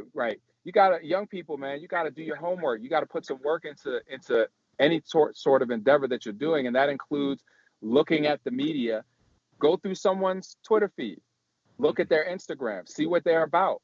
I just finished this big lecture about young people. Your Twitter represents who you are. Well, so does Jesse Washington. So does Jim Hicks, and so go check that out. Go talk to some of the people they've interviewed before. Hit them up. Hey, yo, you did a story with Homeboy. How did he treat you? Did you like how it came out? You know what I'm saying? Ask your parents to go give him a call. One thing that people don't know is that reporters and media people, we love it when people call us for no reason. Yeah, I just wanted to meet you. Hey, call somebody up. Or who's the media person in town who you admire, who you think is really good and doing something, has been doing it for a long time. Call them up. Hey, I just wanted to meet you. Are you going to come to any of our games this year? Can I come down and buy you a cup of coffee? These are skills that translate to life, man. Get to know people, man. Introduce yourself. Do some homework. So that's how you would really know, is you got to investigate, talk to somebody, and then give them one shot. And if they do right by you, you can keep rocking. If it doesn't go well the first shot, hey, move on to the next. Wow. So now you mentioned earlier about, like, say, certain players in the NBA, they grant interviews to certain people based on the favor of them possibly being on front cover or being, just given certain prestige by that publication. Well, in the small circle of African Americans in the mainstream media, let's go on the journalistic side. Because it's more in journalism than it is in television media, right? Or no? Yep. So yep, true. So who are the well, just take yourself out of the equation. Who are the three guys in the country right now that have a lot of the influence and a lot of the guys on speed dial, the pro athletes are rocking with this guy? Who are the three guys in media? That's a great question. And the thing is that those people are people who have a track record of being fair with players and treating them well and telling their stories in an authentic way. So I'm going to just stick with the NBA because that's really what I know the best. And the number one that I got to mention is my big brother, Mark Spears, with the Undefeated and ESPN. Mark has been covering the league. This is his 18th season covering the NBA. And he treats guys right. You know what I'm saying? He treats guys right. He tells their story in a very authentic and transparent way. For example, Mark sat down, and there's a story that came out yesterday on the Undefeated and ESPN.com, which is sat down with Ben Simmons to talk about what it's like to be a biracial black dude from Australia. So Ben trusts Mark to tell that story. There's a lot of players. Mark is tight with Chris Paul. Mark is very tight with KD. These guys trust him. So Mark is up there. Another guy who definitely has the trust of a lot of NBA players and has earned it through good work is Chris Haynes with Yahoo. Yeah. You know what I'm saying? Chris Haynes gets down. Chris Haynes was up in Dame Lillard's crib after they eliminated the Oklahoma City Thunder. Like, this dude, you know, and I got to emphasize, this is not like these players are not giving it to them as a favor. They, with good work, you know, years of good work and showing up and being authentic with these dudes. Dave McMenamin for ESPN, who covers, he used to cover LeBron in Cleveland, and now he covers him for the Lakers. LeBron trusts that dude, you know, and Dave does good work. Dave is a very good reporter. So those are some of the three that I would mention who have access to some of the best players. There's a lot of other guys who get good stories. I don't want to disrespect any of these other NBA reporters out here who are really putting in work and getting great scoops and have relationships with players. But those are the ones that come to mind right away. How did y'all get a chance to present the diva question to Jesse while I was Which on? one?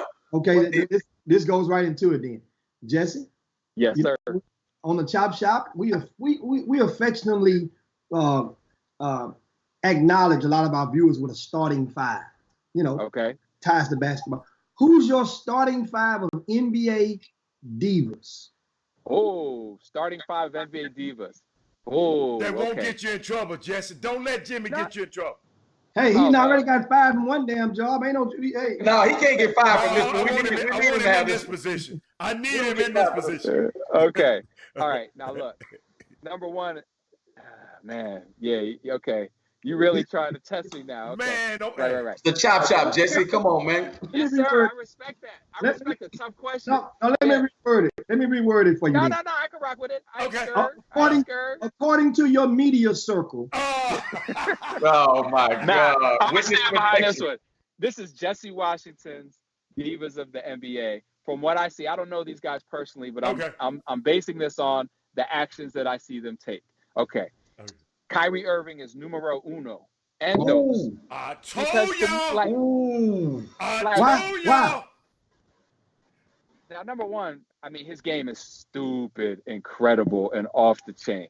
You know what I'm saying? So, I mean, the kid can play. So he left Cleveland because he couldn't get enough shine, and then he got the shine that he wanted, but he didn't really know how to handle it right. And instead of manning up and making that situation right in Boston, he was like, I'm out. I'm gonna go to Brooklyn. You know, like, to me, that's a diva move right there. That's a diva move. Okay. You know, I give Katie. If Katie was still in Golden State, I thought that was a diva move to go to Golden State. You know, that was a little. You can't go to the squad that beat you like that. Like, you just took my heart in the playoffs, and then I'm gonna go and rock with you.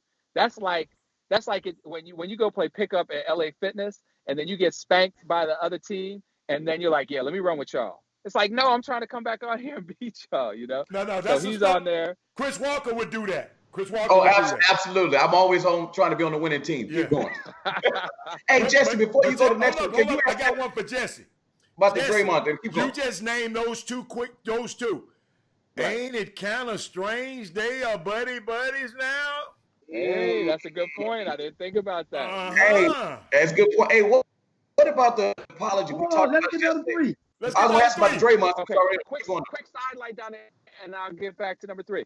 I was really proud of Draymond. Draymond growing up. You know, Draymond been a big knucklehead. Draymond cost his team a championship with that silliness when he let LeBron bait him into the. But for him to, he did. Oh, come on now. If Dre is in there, then they don't win. Then had to tell him if my aunt was my auntie. Go on, had to tell him. Candy and nuts. Oh, what a party we had. This is something else, man. But that's it. I was proud of my man. I was proud of my man Dre. That showed a lot of maturity. Okay. He said I messed up, and he said they told me to apologize, and I was like, nah, I ain't apologizing. And then I was wrong. Like so big up Draymond for that. Okay, on the Diva team, who are some of the other the other divas of the NBA?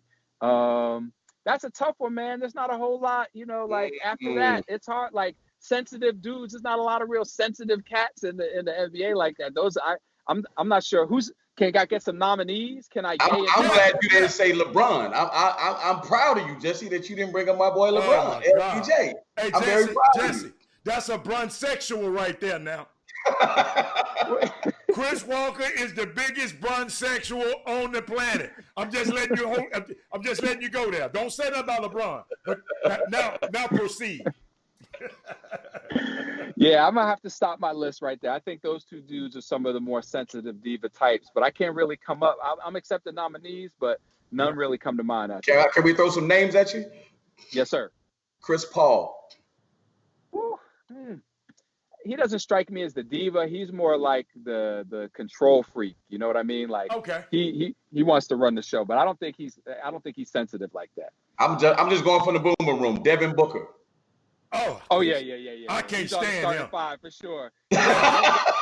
Really? I can't stand him. Really? Me in a pickup game? Yes. I'm about, man. You didn't really score that 70 like that, man. I mean, like, nah, B. Come on, man. Come on. Don't double me in a pickup game. Hey. I've been doubled in a pickup game. I love that. It makes Jesse, stop it, Jesse. Stop it. We're going to have to get some pictures. Stop it. Got to get the video. No, I'll tell you what. After I get that presidential suite that Hatter's going to get me at the window, then I'm going to find you. Jesse, I'm going to get you a regular room, Jesse, but I'm going to take you and let you visit the presidential. Yeah, but on the subject, my man, I have a scouting report on Chris Walker. No.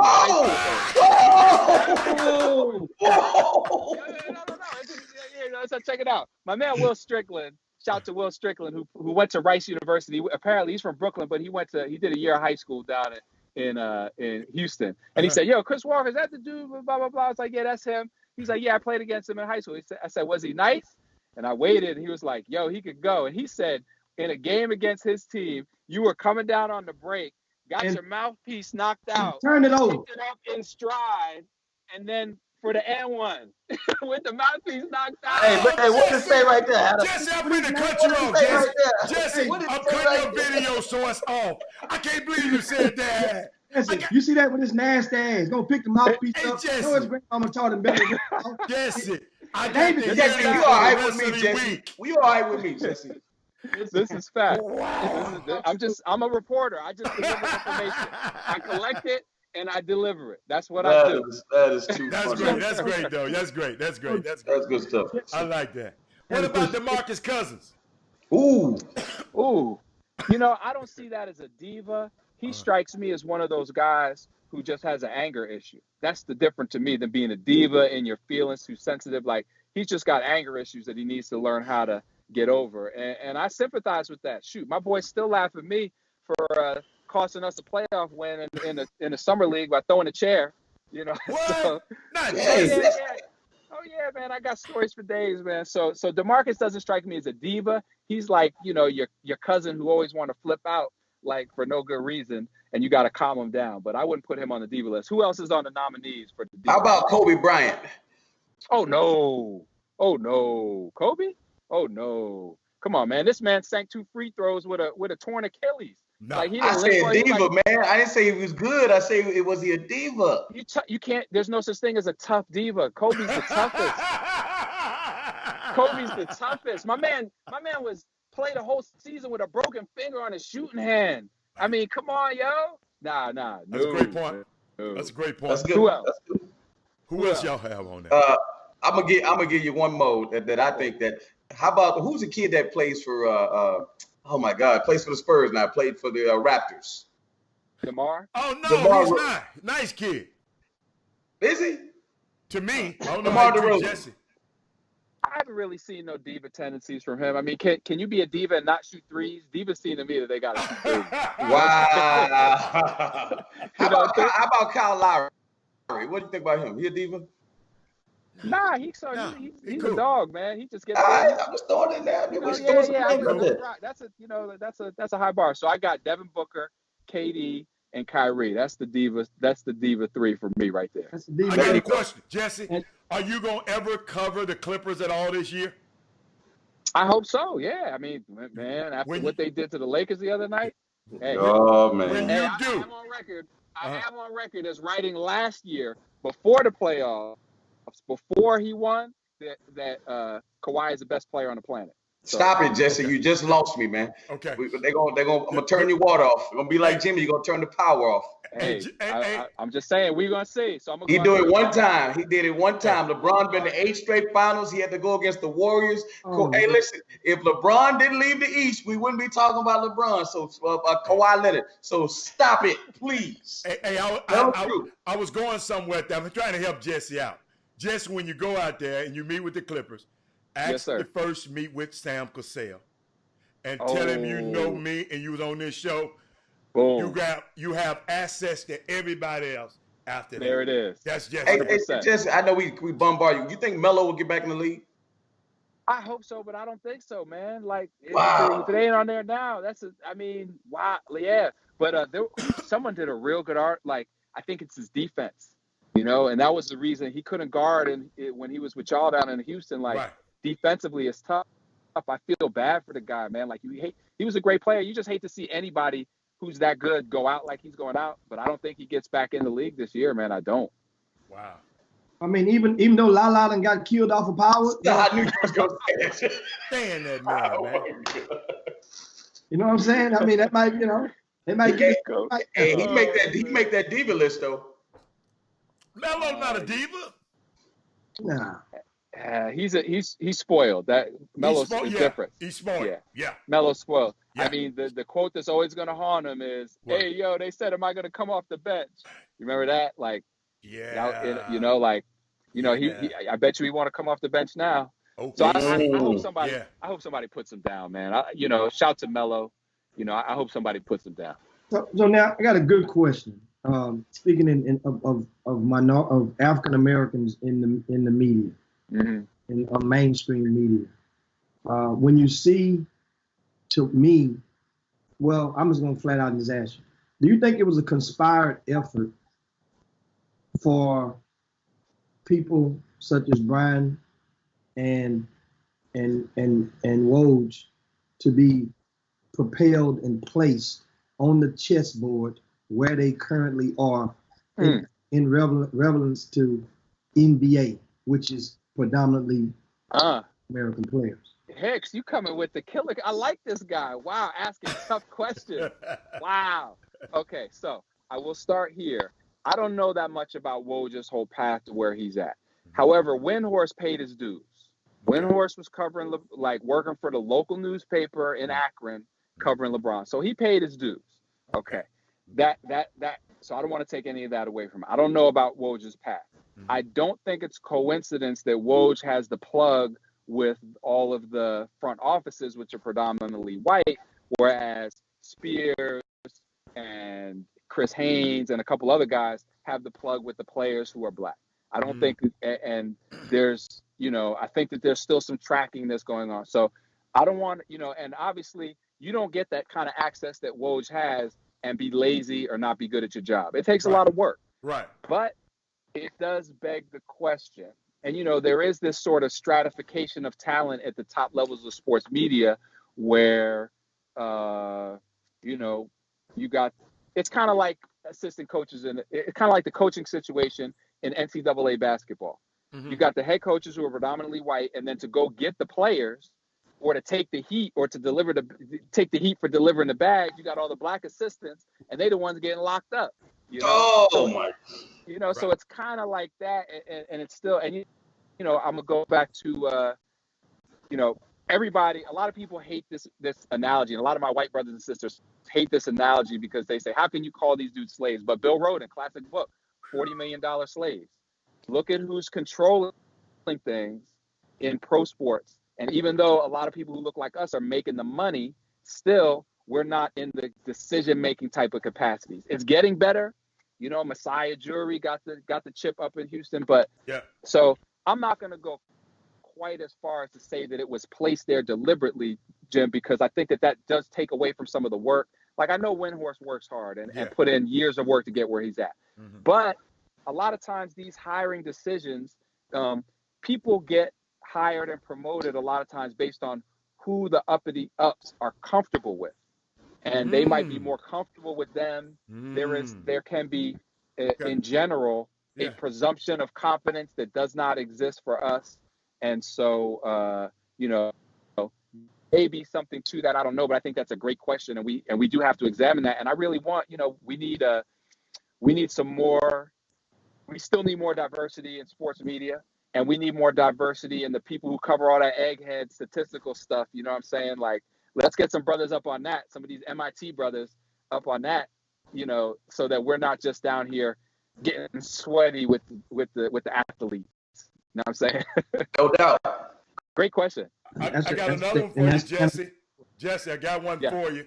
And they said, Charles Campbell on the Facebook feed, he said, Jesse, how important are independent platforms like the Chop Shop to the media landscape? How important is it? I think they're crucial.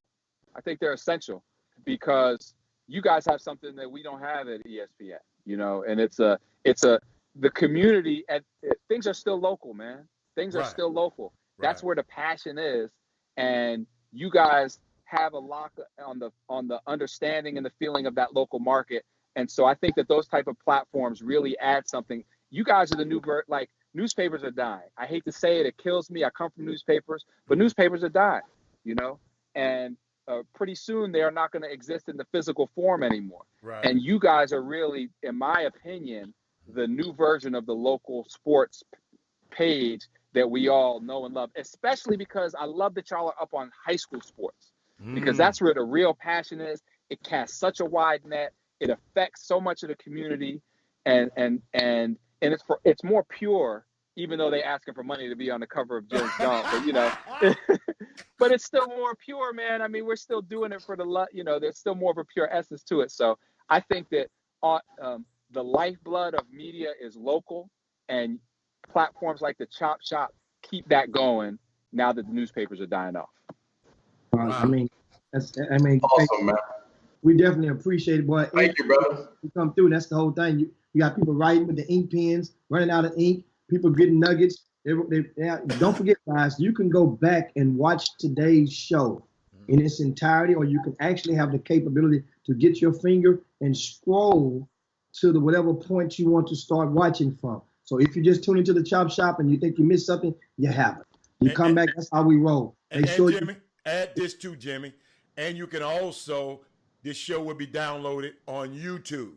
So you can go to YouTube, because some people don't have Facebook.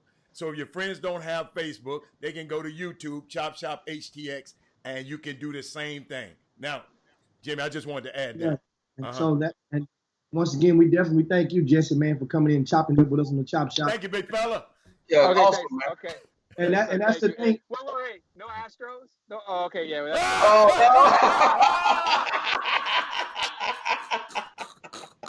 Boy, misery company. It's a wrap. That's man, Jesse a bad man. We don't get to talk about the Astros. Jesse, you lived here. You lived here when when the ultimate hashtag was coined. You lived in Houston. You know, you've seen it. There's a reason we're called Clutch City. Remember that? Okay. Oh my God. Just remember that. Oh my God. Right. Hey, Jimmy. I appreciate y'all, brothers. Jimmy. Man. Love y'all. Okay. Love talking to y'all. We'll do it again sometime. Thank you. Thank you. Man, and just Washington, guys, the undefeated. Unbelievable. Chop it up. Great combo as always with him.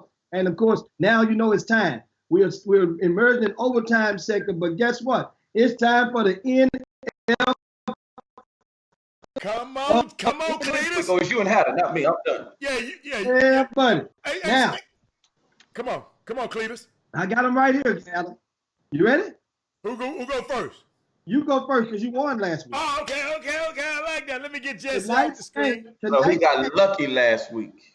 Check this out. Tonight's game is the Washington Redskins at the Minnesota Vikings, and Minnesota is giving up 16 points. Hold on, before we answer, we want some of you guys to help us with our picks on the Boom Room. Minnesota is giving up 16 points. Points, Jimmy, not punch. To the Washington racial slurs. That's what they call them. Okay. Who we got? Hold on, Minnesota. Wait a minute. Minnesota. Oh, Minnesota minus 16. That's what you're saying. Minnesota is giving up 16 points. What you got? Marquise said you better take the Vikings and give it 16. I'm taking the Vikings. I got 16. I take that. I got the. Ain't nowhere in the helmet. Nobody. Just sit there. Jimmy, them folks terrible. Let's go. Next up, What's the next Arizona at New Orleans. New Orleans is giving up 10.5. Ooh. What you got, Jimbo? Chris. I think I'll give you 10.5. I'll give you 10.5. You don't give me 10.5? So you gonna take New Orleans? Yeah. Okay. Take that 10.5. Tampa Bay at Tennessee. Tennessee is giving up 2.5. Tampa, Tennessee. And Tennessee's getting up 2.5? Yeah. Okay. I gotta go with. I'm going with my heart. Chris, what you got, Chris? Hey man, I'm not going crab legs, that's for sure. Come on. Crab legs been losing me a lot this year. So I'm gonna go with Tennessee. You going? Okay. Crab legs been losing a lot for me this year. I got crab legs. Okay. Next up, New York Giants at Detroit. Detroit is giving up 7. Man.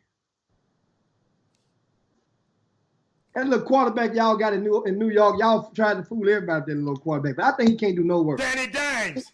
I think he can't do no worse. Is Barkley playing this weekend, Chris? Yes. He's on my fantasy team. He killing. I'm taking the Giants. I'm taking the Giants. Yeah, I'm taking that money. I got the Giants at 7. Next up is Cincinnati and the Rams. They're playing in London, England. Right? Cincinnati is 0-7. Okay. And of course the Rams are 4-3. Okay. And the Rams are giving up 13 points. I'm gonna give you every bit of them 13 points. I'm taking the Rams. Remember what y'all said at the top of the show about the pitcher for the Astros, about Cole. I ain't worried about Gary Cole. They're due. Gary Cole's a bum. Verlander's a bum. I'm mad at both of them right now. Come on. Okay, here we go. The Denver Broncos at the Indianapolis Colts. Indy is giving up 6. And I'm going to take Indy and get that 6 up. You gonna take the Colts and give me 6 points. Yeah. You got to be out your mind. What? See what? Yeah. Oh. Hey man, get your money, man. Wait a minute. Who I got, Jimmy? You got Denver. You got Denver. Okay. So over Indy did the Texans last week. Okay. Philadelphia at Buffalo. Buffalo by 1.5. Wow. Buffalo is 5-1 on the season. You know who I'm going with? Ooh. I'm gonna go with Philly Dilly. You going with Philly? You gonna give me Buffalo? Yeah, I like Philly Dilly. Okay. You must have seen the Cowboy game last week. I don't care about that Cowboy game. Cowboy got stoned. They traded the whole secondary away after that game. Yo, did. The Hey, guess who they traded, Jimmy? Hold on. Little old Joel boyfriend, Scandrick, man.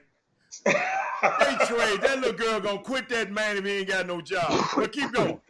Hey, remind me before the end of the show, let me tell you about football players, basketball players. Don't try to fight no football players. Remind me of that at the end of the show. Come on, Jim.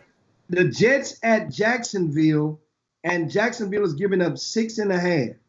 Of course, currently right now, the Jacksonville Jaguars are 3-4, while the New York Jets are 1-5. That's you, right? What you got? I'm gonna take Jacksonville and I'm gonna give up that 6. Okay, Jimmy got Jacksonville. I take the Jets plus them 6. Jets, Jets, Jets. Okay. Seattle at Atlanta. Right? Seattle is giving up 3.5 on the road to the Dirty Birds. You know I got. You got Sierra boyfriend. I got Sierra boyfriend. How many times you gonna let him burn you? He done burned me. Guess what? Burn me, baby. He like old STD, ain't he? Kumo D. Kumo D. He got that Kumo D. That's what he got. All right, come on. The Chargers at Chicago. Chicago is giving up 4.5. Thank you, Derrick Johnson. Thank you, Clarence Harris. Thank you, Michael Jordan. What you gonna tell him? I ain't paying no attention to them. The Chargers at Chicago. Chicago is giving up 4.5. Okay, what you want, Cleveland? That's me. Is it me? No, it's you. Because I picked Sierra. Ooh, that's me. Okay. The Chargers are 2-5, and Chicago is 3-3. I ain't talking to Todd Home. I'll take that 4.5. You'll take the 4. So you going with the Chargers? Yeah. I'm going with, what's my man name? Khalil Mack. And that quarterback that they took over Watson. Let's not talk about and Mahomes, that quarterback. Trubisky. No, he don't even deserve his name to say it no more. He that quarterback. Yeah. So next up, Carolina at Frisco. Frisco is giving up 5.5. And Cam Newton is healthy and not starting. Tight Bridges is back. And not starting, Hatter. He'll be in by the second quarter. He ain't. He's still hurt. How many points San Francisco giving them? Jimmy? 5.5. Okay. I'm still going with I'm going with porn star Jimmy. Jimmy G. Porn star Jimmy. Okay. You must don't realize that Carolina is don't care. Okay. How about this one? Oakland at Houston. Houston is giving up 6.5. I'm glad I ain't got to do this one. Houston. And I'm going to give you Oakland in 6.5. You going to give me Oakland? In 6.5. Yeah. We got 2 games left, guys. Cleveland at New England. New England is giving up 13. Come on with it. I got? I'll take it. You know, hold up. Let me write this down first. New England and Cleveland. I got New England. How many points I give you? 13. Okay. All right. And the 7 o'clock game on Sunday is Green Bay at Kansas City. Green Bay is giving up 4. What you got? What you got, Cletus? What you got, Cletus? Mahomes walk over, but you're going to limp back. Mahomes ain't quarterback. Which one? Mahomes is not quarterback. So you must don't care.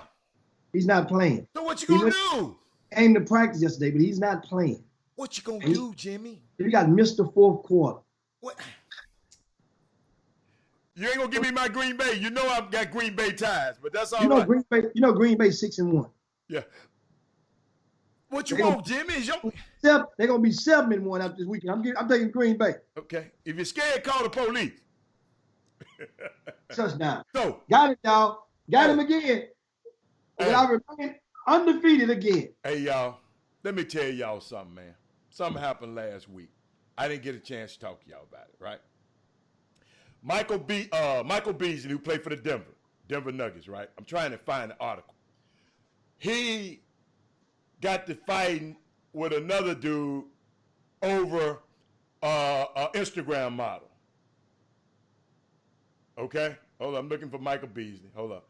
Michael Beasley. Hold on. And the young dude, he played for Denver. His name's Sue something. He whooped the fire to Michael Beasley, man. They got the video in the lobby of the hotel, man. It didn't look good for him. Instagram strikes again. The Instagram, here it is. Okay. Let me give y'all the story, Jim. All right, okay. Who wins a street fight between an NBA player and a football player? We don't have to wonder no more. I had wrote a story, Jimmy. We don't have to wonder no more. I saw a video of the young kid's name, the cornerback from Denver name was Sue, S-U-A Cravens, and NFL D-back, and Michael Beasley. They threw down in an upscale Denver apartment complex, right? In August. This happened in August.